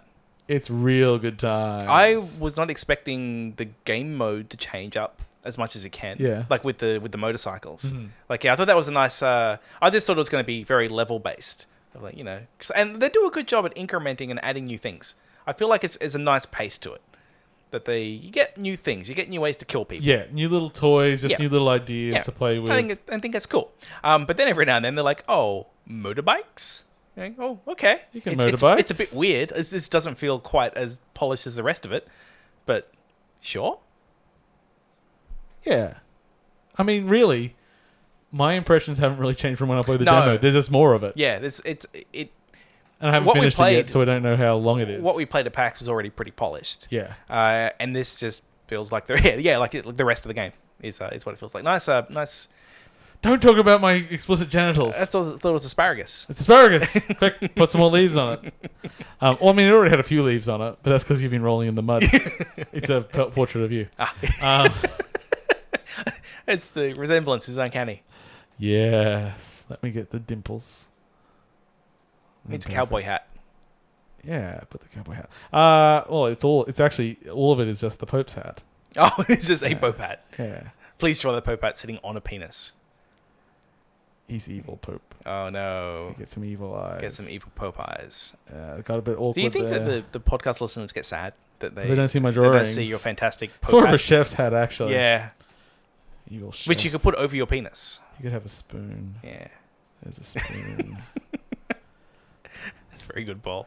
Yeah, I didn't give him hands to hold the spoon. Or a head. Yeah, he's like Homsar. Yeah. He's just a little bit sad and evil. Okay. Video games, eh? Yeah. Next video game. Yeah, my friend Pedro. It's on Switch. It's on PC. It's good. Get it on PC. 100 times. Okay. Now, I've finished Trover Saves the Universe in VR. It's time for Paul's VR time. Yep. Now, this isn't full Paul's VR time because you can fully play this game without VR. And it's fine. But VR's more fun. I assumed it would be a VR game for VR. So, here's the setup. You are a Chairorpian. A what? A Chairorpian. Okay. You sit in a chair.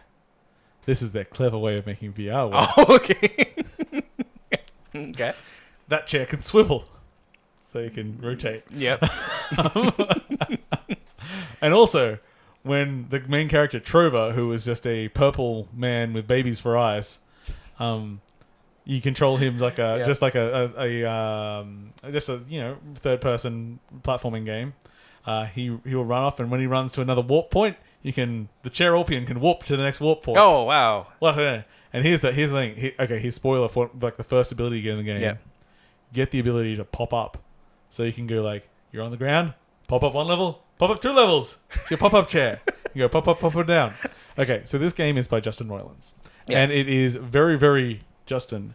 Hey, here we are. We got a game here. You ready to play this game, James? Nice to see you today. Man, you did that really well. Yeah. Anyway. So it's every character is basically not every character is voiced by him, but almost every character, and so a lot of the characters sound like Rick and or Morty. But one of the things that is really good about the game is you like his humor or you don't. So make peace with that. Yeah. It will be exactly what you think his humor was. Yeah. Long diatribes of people. It's like, oh, yeah, come down the hot corridor. It's not that long. What's taking you so long? Yeah, I built this corridor myself. What's taking you so long? It's like, but it's very reactive. So it's things like very early in the game, like when I got my pop up ability, and it wasn't in that scene, but it's like someone's talking to me. It's like, hey there, you. Good to see you there, chirp. And then I start popping up and down. I say, hey, look at you popping up and down like that. Up and down, up you go. There we go again. Down we go. Anyway, as I was saying. So because so much is about writing and that, it is quite reactive to what you do in the world, throwing around objects and fucking with people, and like just someone's talking to you and you run over with Trover, and he controls like a platformer, but he's also a brawler. So someone's talking to you, you just walk over and start hitting them in the face. Hey, stop that! Hey, I was trying to talk. So that's fun. But is it a game? It's very much a game. Okay, it's very much. A game. How is this compared to accounting? Accounting is just a bunch of experiences. Yeah, that's Trover is a platformer with brawling. Okay. You have enemies, you fight them. You have to solve physics problems. There's a lot of observation. Each level you go to has power babies, which are the small hidden collectibles, which you have to either spot sort of hidden in the environment, or you have to uncover and get Trover to retrieve them for you. It's a third-person platformer. It's not that deep of a platformer, though. So it is... I'd say it's slightly above serviceable. It's like quite a solid playing game, but its primary thing is the writing creativity of it, and that's where you're going to get the majority of the fun. It does a lot of the... One of the ongoing jokes is people asking you to do something, but the instructions being somewhat unclear. So it's like, hey, go and kill those guys. They're trying to get my pets, and then you run over and go like, why would you kill my pets? How can It's like, but they were the monsters. Where it's like, no, obviously, no matter what you do, you'll do it wrong, and then they'll chew you out for it.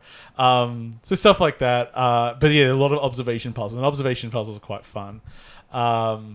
Just a weird world, which pretty much I bet they could make canon with Rick and Morty. You could just fit in there. Well, do you think it needed to be VR?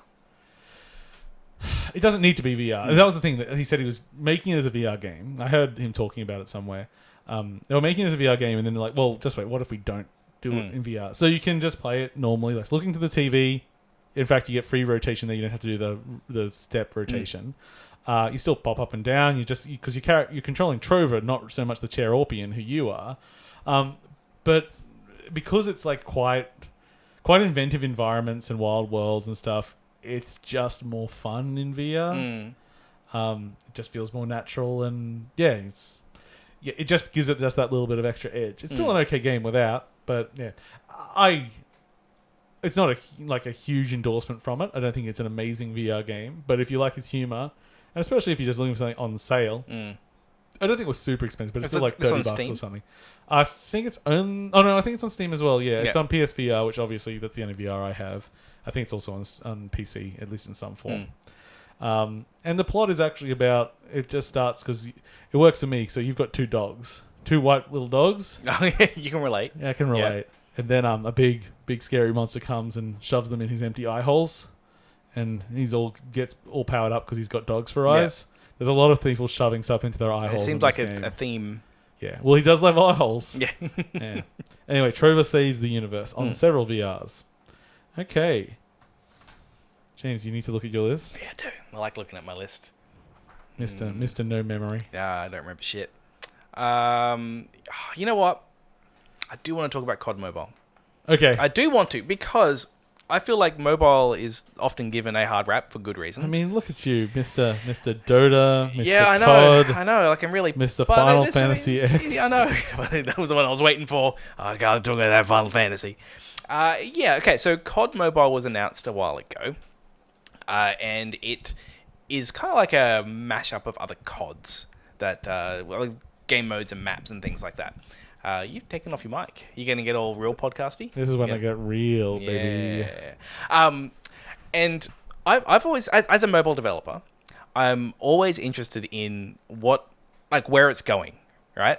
And I always want to say, as a mobile developer, I've always disappointed my parents. Yeah, I always disappointed my parents. And look, I know mobile games are in a place now where it's a bit shit. Like, there's a lot of very manipulative things going on, and it's not in a healthy state. James, it may be. Don't be so negative. But as a platform, I like it. I like the scope of it. I like working with constraints. I like the limitations. I like it. I like you make small little things. And I do think as a platform, it's just going to keep evolving and more people using it. The devices are ubiquitous now. And so you have these kids that are playing their Fortnites and their PUBGs. First-person shooters. And I like first-person shooters. It's one of the things I play the most of. You do? I do play a lot of shooters. You even like Fallout 76? Yeah, I played a lot of Fallout 76. What did you think of the Battle Royale announcement? I laughed. I don't know. I just don't like Battle Royale.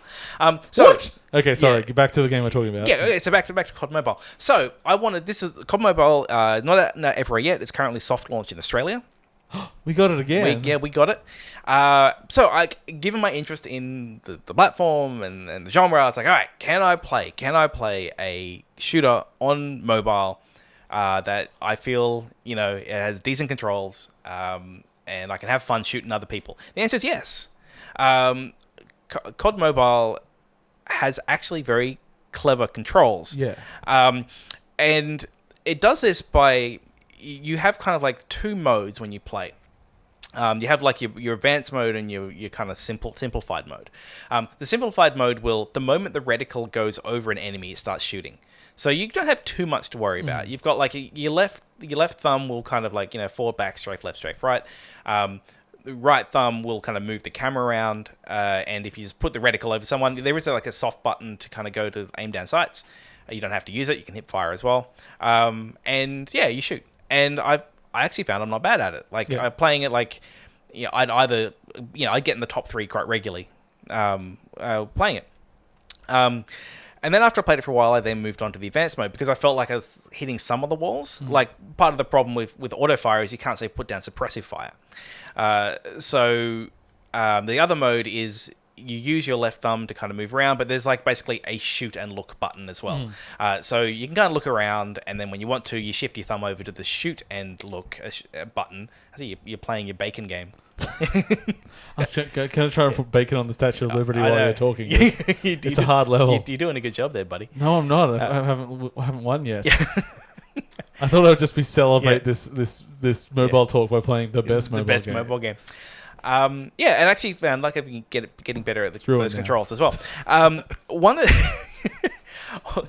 the best things about this thing being soft launched, is that currently there is no IAP. Like you cannot actually spend any money. So it's like this nice little taste of if it was a premium game, because it does have the progression of COD, you play through, you unlock things. It goes just the straight battle pass route. Which, because when you play it, it's in soft launch, they just give you a bunch of credits. So it's like, oh, look, just go buy the battle pass. And so it's got that thing where you unlock cosmetics. It doesn't really feel pay to win so far. Like the weapon they give you feels good. When you use a weapon, it levels up, you unlock different sights and things like that. But it still feels just, generally just tweaks to what you've got. I've actually been having a good time. It runs like a smooth 60 frames. They've got in a bunch of the classic maps. I think it's like 4 or so maps in there. They've also got in Blackout, the Battle Royale mode, which I just haven't touched because I just don't care. It might be your only chance, James. Yeah, maybe. They've got zombie mode coming. So it's going to be the whole thing. What I've kind of found interesting, because I've been playing a bit of Blops 4, because that was given away on Humble Bundle recently, so I have that. And I would have to say, I've been having a much better and easier time playing the mobile version than I have Blops 4. Blops 4 has these weird free-to-play mechanics in it, but it's a premium product. So the whole thing just feels weird and slimy. Where this other one, it's like, no, it's a free-to-play game. Like, it knows what it is. It's a free-to-play game. It's got a battle pass. You unlock stuff. I know it. I understand what's going on. And the core game doesn't seem compromised by the fact that there's IAP. Or there will eventually be IAP. So, yeah, I'm really interested to see how this thing goes making money. Because I almost want this thing to just come to PC. Like I just you want mobile? Yeah, like I kind of want the mobile version because like the rounds are shorter. Like it's just like this more like this streamlined COD experience. But like I play around and it's like that was about a minute or 2 minutes, 3 minutes maybe. I'm done. And I can play on the bus. And I'm like, shooting guys on the bus. But if only it was on PC, you could play not on the bus. But it's just I like the structure of it more than I do Black Ops 4. It's I don't know. I actually think if you're in Australia, I think it's worth checking out if you like competitive shooters. I think they've actually managed to pull off a pretty decent mobile shooter with touch controls. But the only time it lets me down is when there's any kind of like fine movement, like really fast movement at close range. So if I get into a point where I need to like knife someone, flick around, quickly and shoot them, I just end up staring at the ground. Like I just don't have those motor skills to do it. But I kind of feel like when I first started playing with a controller, that was the same thing. And part of the reason I want to play it is like, well, can I get past that? Can I get to the point with the touchscreen that I got to with the controller? Because that's what it feels like. It's like going back to that first time of using a controller. I'm just going to go standless with a mic from now on. I think. Oh, you like it? Yeah, I like it. I can move around. It's a more bit like, more. oh, I'm gonna give it a go. Okay. All right. Let's get all relaxed in this bitch. Yeah, let's just watch out for the cable you're under. Yeah. So this is more like a sleepy time episode. Oh let's yeah, just kind of sleepy time with Spaghetti Boys. Did you like that in Space Japan? I managed to find a T-shirt that just says "Spaghetti Boys suck." But did you buy some No, T-shirt? I should have. We could have worn them to PAX. And no one would get it. Aaron joke even more so. That's what makes it great. It's so good. With some sleep I was thinking about putting up some hashtag Save Nosgoth shirts today. Oh, yeah. Callum said, shouldn't it be Resurrect Nosgoth? I'm like, no. It can't ever be. The more irrelevant it becomes, the better it is. Yeah. Okay, so I already crossed off COD Mobile. I took that fun away from myself. So, I was very surprised by Code Vein. Probably like 3-4 weeks ago now, they had the open beta weekend. I was like, I'll give it a shot. I got nothing better to do. What, my life? Boo. What's that ever done for you? Nothing. So Code Vein is the anime Dark Souls. And... Okay, so first thing, this game loads up. It has among the best character creators of all time. But is it Korean? No, Japanese? It's Japanese. Okay. Japanese. It is awesome. Yeah. Like, you have so much control. You can make so many different types of characters. At first, I wasn't quite getting the depth, and then I found the extra tabs. Yeah, and I'm like, here we go! Now you can make Blood Tornado? I made a good Blood Tornado. But all these people were like making other characters in it and pushing it to the extremes, and it was like, oh, this is cool. People were spending hours and hours in the character creator, not even getting the game. Okay, so then the game starts, and I am, my sexy Blood Tornado. Mm-hmm. And I wake up in this post-apocalyptic, horrible vampire future, and there's just a girl in lingerie, like, hi, I'm here to... Like, okay, so... There's no pretense for having anyone here make any sense. They're just like, people can be in lingerie in the war-torn apocalypse. It's fine. And this is the designed character that's supposed to be there. This isn't just someone's rolled it. My strategy for character creators these days, I mash random until I like it, and then I go with that. That can work well. Yeah. But you're not trying to play to a specific fetish. I'm not trying to make Blood Tornado. Yeah. No. Yeah. So anyway, the setup doesn't particularly matter. I'd seen basically the same demo played at PAX 2 years ago now. I was watching Sam play it, actually. I didn't even play it myself. And it was fine. Mm-hmm. It looked serviceable.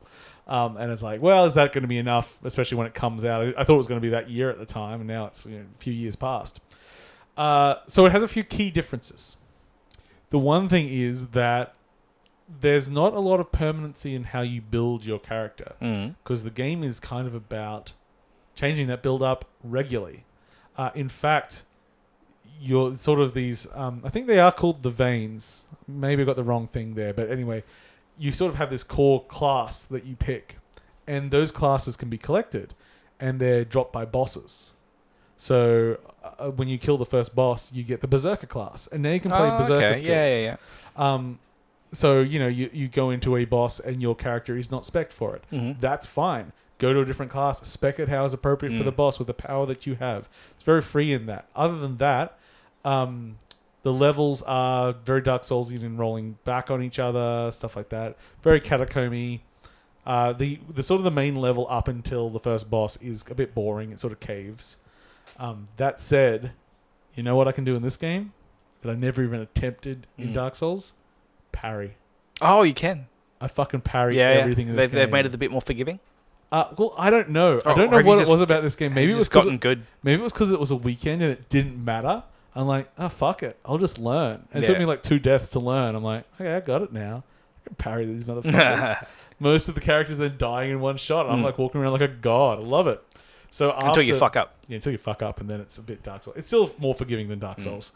And then afterwards, after you finish sort of the main story mission, you go into the main hideout, meet people, how the basic structure is going to work. And then they opened up basically a big open area, which is a big multiplayer open area, where you're basically trying to track down a few different bosses and kill them. Okay. Which was kind of a different take on it. It was a bit refreshing. And that's when the environment got more interesting. So what other kind of environments? It's still sort of cave-like, but it's just designed in more interesting ways. There's more interesting textures and there's more color. Because that's the thing. The first area lacked a lot of color. But I just kind of love... It's so anime. And because it's like character creation and like all those characters just exist in cutscenes because they're all in engine, it's like you just have ridiculous characters that everyone's made with huge weapons doing stupid things, but with Dark Souls style gameplay. Like straight up, you die, you drop your souls, you respawn. Do they have any like armor upgrades, or is that all just more in the character creator? No, there's definitely armor. I'm trying to think how... I'm pretty sure it's pretty visible from memory. It is a bit from memory, though. I don't quite remember that aspect. I actually had a lot of fun with it.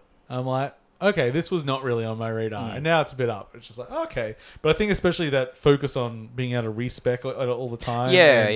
And change those classes and collect the classes. That's where I was like, oh, this has an idea at least. It's not just... That can make for fun updates, too. Yeah, because they can actually add a new class. It's like, okay... you suck into that weird Monster Hunter shit where it's like, this character class, it can only hit you when you're not facing away and doing like whatever. It doesn't matter. Play around with it. Anyway, so that is that's Code Vein, and I believe it's out this year. Okay, and that's on. That'll be on. It's at least on. Well, I played it on PS4. I'm pretty sure it's on Xbox and might be having a PC release. It will not be on Switch. I wouldn't think so. No. Yeah. Okay, we're actually getting kind of through the list. It's pretty cool. Do you... Yeah, let's talk about the awesome present that you got. Okay. Yeah, you don't need the list for that. No, I remember this one. So, at my wedding, I got engaged or married. You got you did. I did get engaged. Did get engaged, and then got married. Married? Still married. Yeah. Awesome. The holiday, the honeymoon didn't destroy a relationship. It was good. Instead of the first dance, we did the first smash. I did share that story last week. Good. I didn't share it before the wedding. Oh, well, that was good. That was important. Yeah, that was important. And your plan was to get some fighting sticks before. Well, admittedly, the fighting sticks were before I knew you were doing the first smash. Oh, okay. So it was a separate thing. Okay, cool. It was more because you guys like video games. We do like video games. And I thought... This is kind of cool and you can use it for a lot because they're very, very universal sticks. So Paul, got Cheryl and I 2 very universal arcade sticks. And these things are great. Like they have a pass-through for the controller, which I think is just a genius idea. Because this means it works on everything. Yeah. So it ends up a bit funny. Like you've got your big controller and you've got it plugged into your console. And then you get another controller and plug it into the front. But it solves all the problems. Yeah. And it means they're probably pretty forward compatible as well. Yeah. This works quite well. And so, we got those with some fantastic art on the Yes, custom art on the back panel. So I've got this thing. It's like, all right, well, we played some Smash, and it worked well with the Switch. And it's like, well, what else can I get? And I've always been a fan of SoulCalibur. I'm not normally that into fighting games, but SoulCalibur has been the one which has always like been. Yeah, we played a lot of SoulCalibur. Yeah, and this one's also it's not really a sequel. It's more of like a reboot of SoulCalibur 1 and 2. So playing it, like SoulCalibur 1 was the game that I played the most of. It feels like vaguely nostalgic playing it because the plot is like, for what plot is there, is kind of roughly following what's going on. The sticks work with it fantastically, and it's a very different experience playing a fighting game with a proper arcade stick setup than it is playing it with a with a controller. Like, controller works, it's fine, but having that stick to do the kind of the rolls and the whatever the 8-way runs or whatever they're called. I don't know. I don't speak fighter. It's just easier and more accessible. You might want to switch to the octagonal gate for yeah. That's it. You have to take the thing apart and kind of put it in. But it's actually been doing okay without it. It's actually been working okay.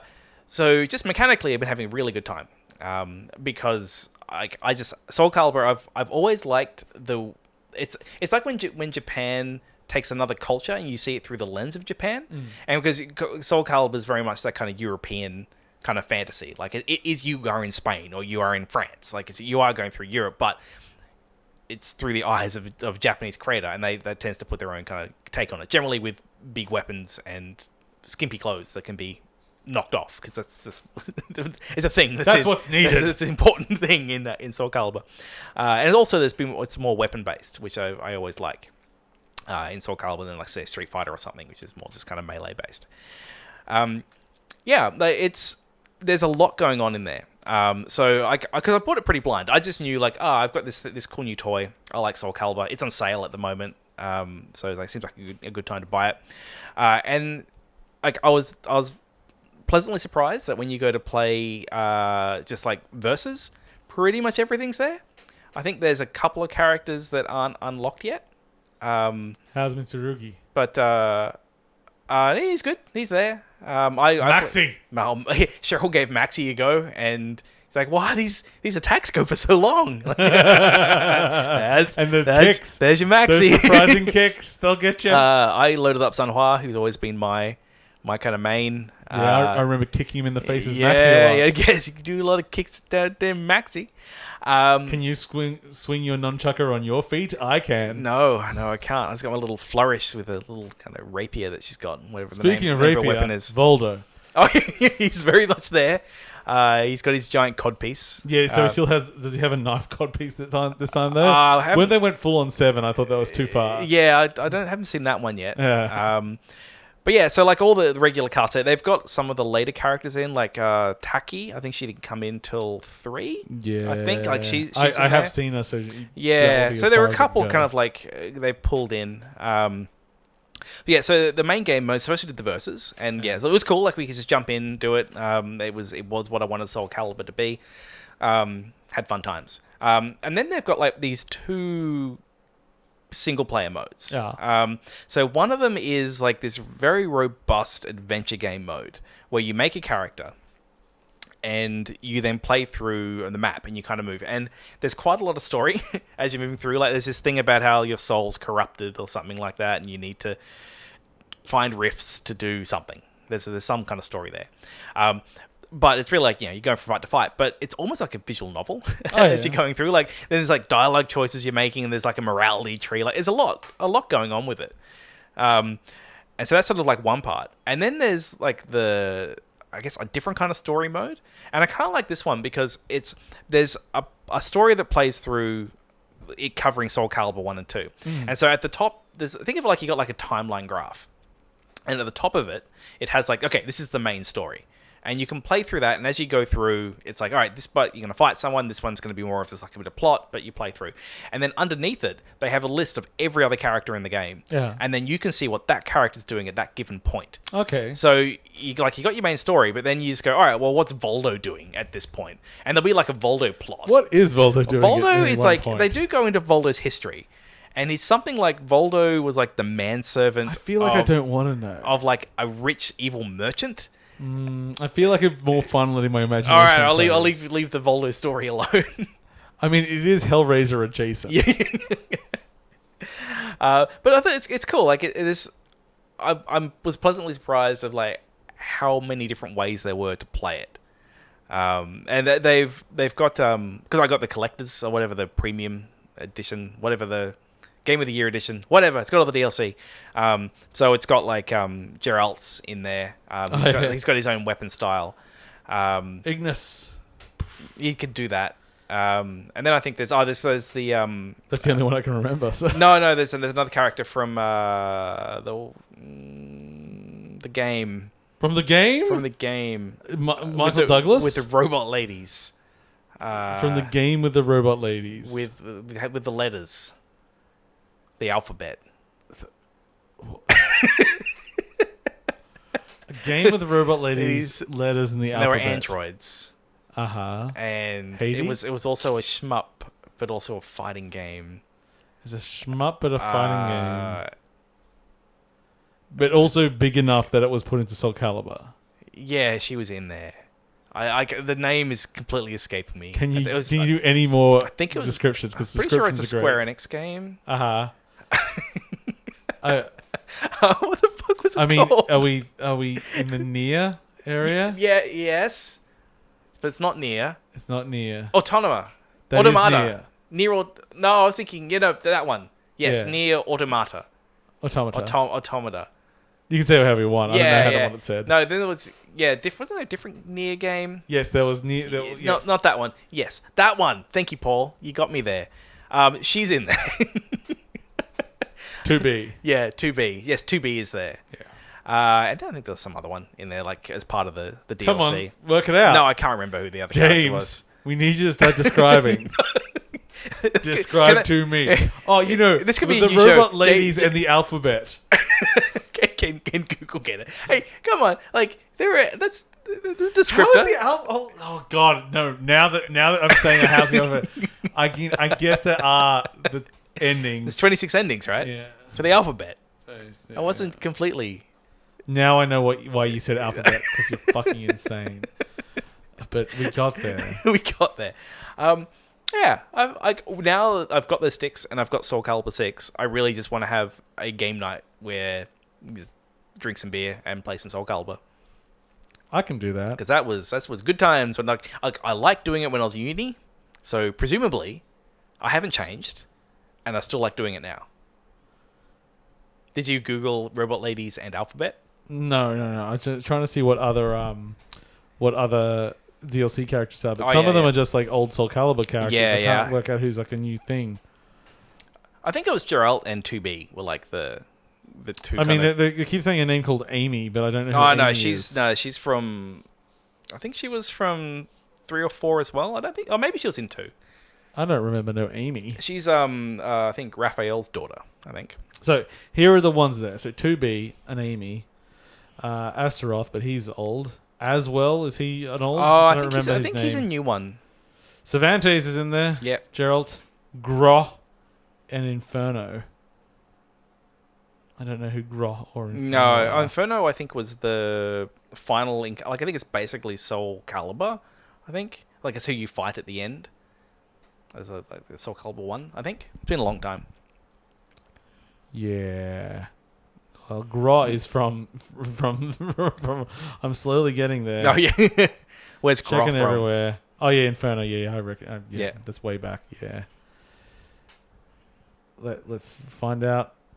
Yeah, that's an Amy. And it's Raphael's kid. I didn't go that far. I didn't go that deep. Well, I got nothing else for you. So it looks like it's just those two because we don't know enough about other people. But it's a good bang for your buck game. There's a lot there. I didn't need to say and it's always nice when you play like a fighting game and all the characters are there. Like Nidhogg. Yeah, it's nice. It's got yellow, it's got orange. Yeah, all there. All the colours. All good. All right there. It's all the colours of the rain. Well. Hog, I don't know. No, you can't. It's not all the rainbow, just half of it. Yeah. Not even half. All the Ra. All the Ra. Okay, now that one's crossed off. Okay. Oh God, it's been so long since I've played that game. I don't know if I can talk about it. Which one? Not that one you haven't played. Oh, okay, yeah, I don't even know what that is. Oh. Can you do like 15 seconds? Okay, so I've got a game called Reventure. I might have to revisit this. I'm going to try and use You might have to Reventure. It's been like 3 weeks now. Okay, so Reventure is... It's not technically, but let's call it a time loop game. Okay. It's a side-scrolling adventure game. Mm-hmm. You first things like, you gotta... I think the princess has been stolen or something. Can't go past the drawbridge until you get a sword. Go get a sword. Great, you're past here. You're allowed to go forth. And here's the thing. The game so basically this is a game where you will take paths and you will die relatively quickly. And it is, you unlock the endings, the deaths. So at first I'm like, oh, okay, I'll get the sword. I'll get a shield. Oh, there are the bombs. I'll get them. And suddenly I'm not jumping as high. Because I got too much equipment. Too much stuff. Okay, yeah. And whilst some of those things can open up some paths, I can't get to them because I've taken too many things. Okay. And I eventually I think I find my way down to like a jetty, and I just like decide to become a fisherman. And like I think that was one of the first endings I got. It's like, what? No, I wanted to go on an adventure. It's like, nah, you're a fisherman now. Go fuck yourself. So yeah, it's like I only played maybe about 5-6 deaths in it. And it is just really like, okay, I'll make some choices. I can go that path. If I take nothing except the sword, I can jump up to that vine and I can go on this other thing. But I can't take any other equipment with me, and I'll go on this totally different adventure. So it's more about picking your combination of stuff. Picking your combos and your paths, and then when you get there, what you do. There seems to be a lot of splits. I think there might be 100 different endings. And some of those are just got killed by a monster. Yeah. But so far, it's just like, yeah, I really like it's just a designed... Like, I can't imagine the full game is that big, so because the whole point is like dense things. Yeah, well, is this one of those games where it's about here is a small space with a lot to do? Yeah, that's what I think it is. And it's just like, even if you get to the same area, depending on what your current setup is, you may handle it differently.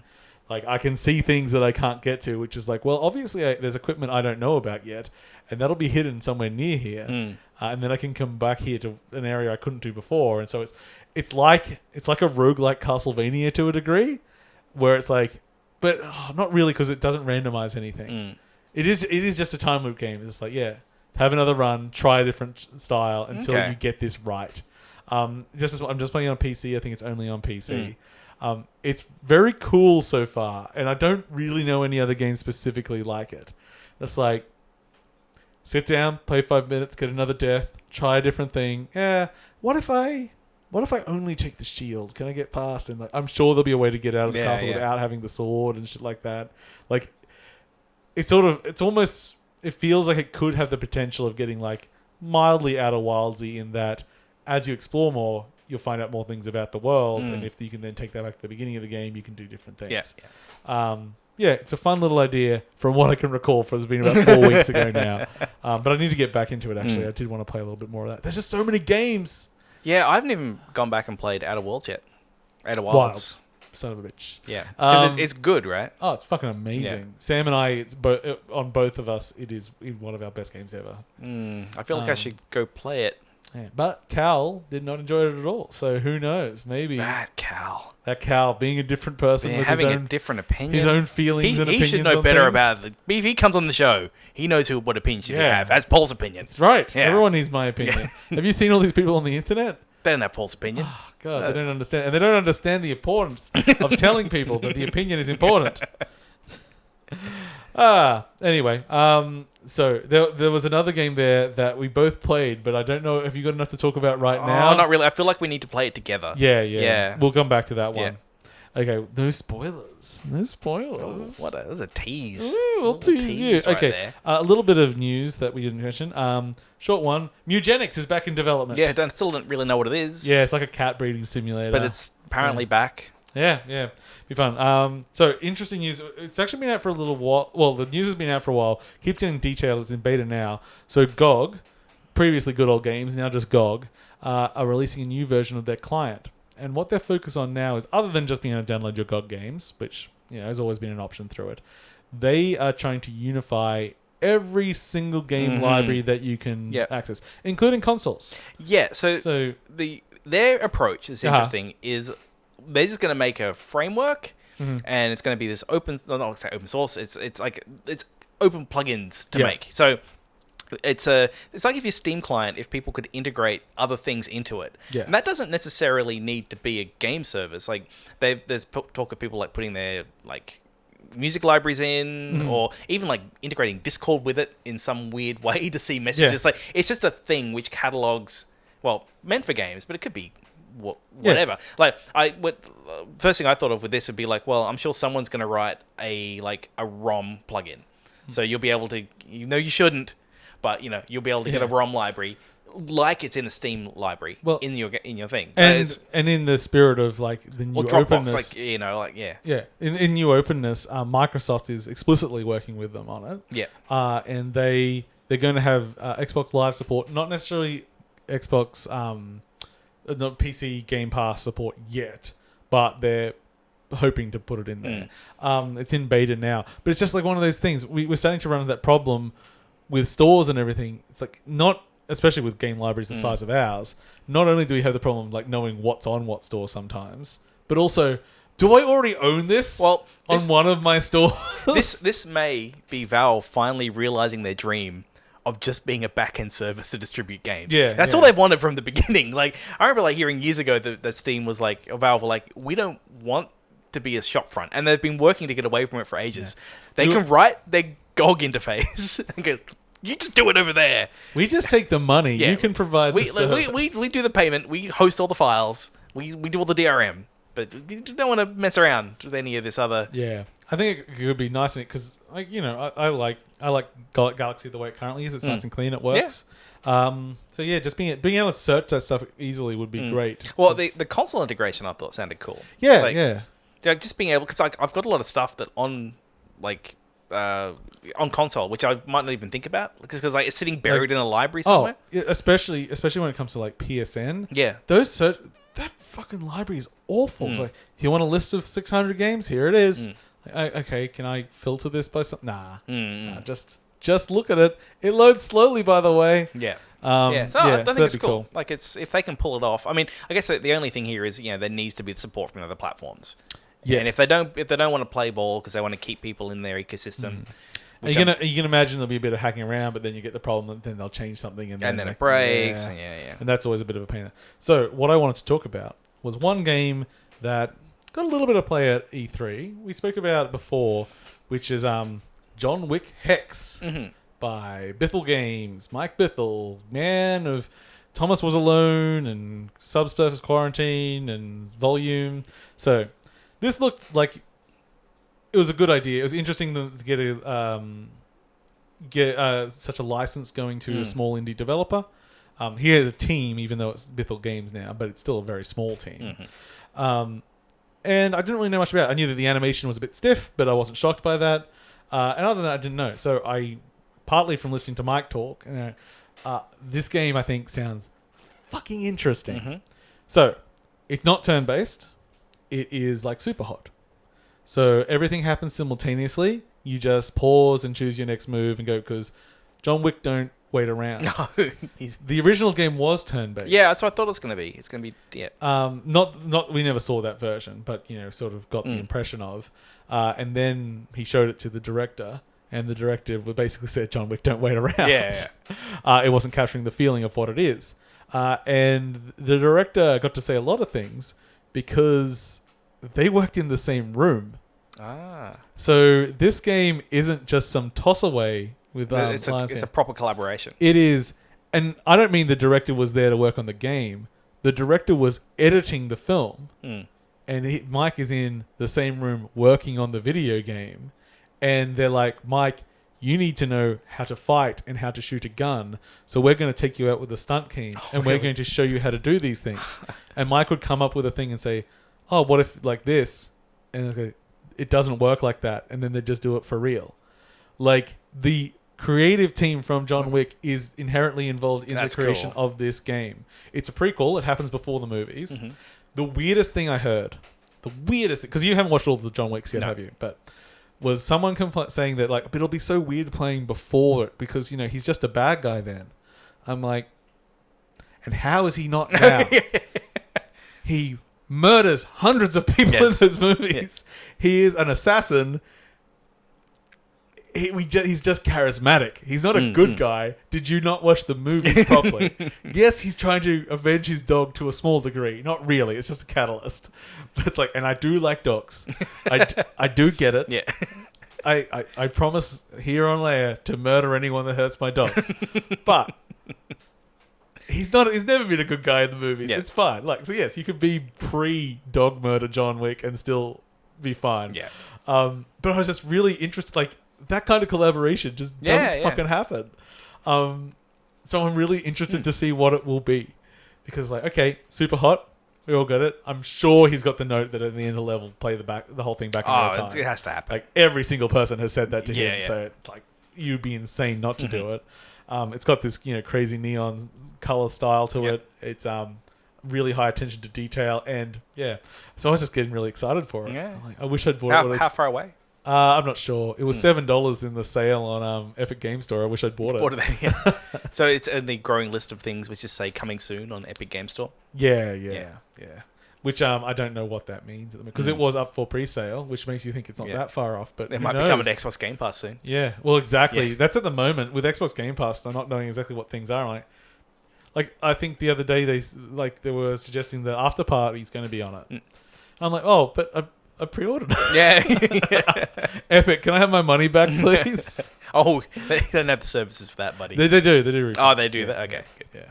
I'm not sure about how to do it because I've literally never refunded a game ever. Yeah, it's just not my style. If it's not good, I feel it's my fault for buying it. No, there's some that I have. Not many. James, you can't say no there. This is my guilt. Oh, okay. My guilt is...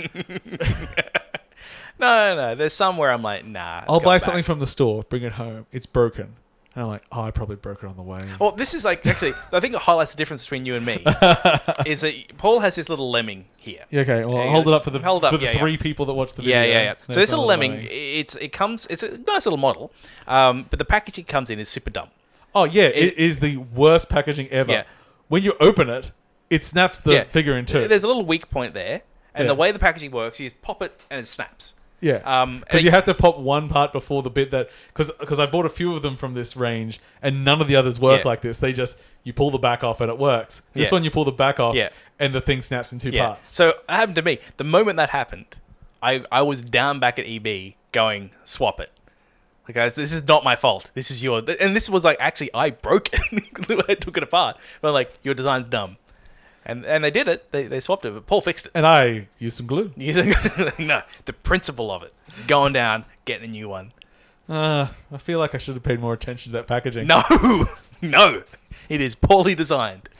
Well, I'm not saying it's not poorly designed. I'm just saying that maybe it was my fault and I'm a bad person. Please love me, universe. I have been ever so good. I mean, that's not fix really your lemming. Not even fix my lemming. But I did try this cool cock hat. You did. It's good to be back, James. Okay, shall we call that a wrap? I think we should. Okay, thanks for watching and listening. We've been 8.5bit. You can go on our website, Twitter, Facebook, things like that. Subscribe to us on iTunes or whatever the hell you want. iTunes doesn't even exist anymore. Yeah, they're killing it. Yeah, it's a thing. Although I found it weird, the news reports go like, they're killing iTunes. Like, well, they're just splitting it into like four different apps. They're just making they're getting rid of the software package. Yeah. They're replacing it. They like iTunes. iTunes is a giant piece of shit. On the PC side, I don't think they've updated that in 5 years. Yeah, no, it's good. It's good. Like, they're killing it. It's like, it's not a thing that, it's a meaningless term. Like podcast. What a stupid term. That's the best term. It's fucking... Goes on your iPod. What is it even is an iPod these days? Exactly. They don't even exist anymore. I stand by that this term is terrible. And it's only used because we're all idiots. Join our Discord if you want to listen live or just chat with us during the week and all that. I've been your host, Paul. I've been James. Catch you all later, folks.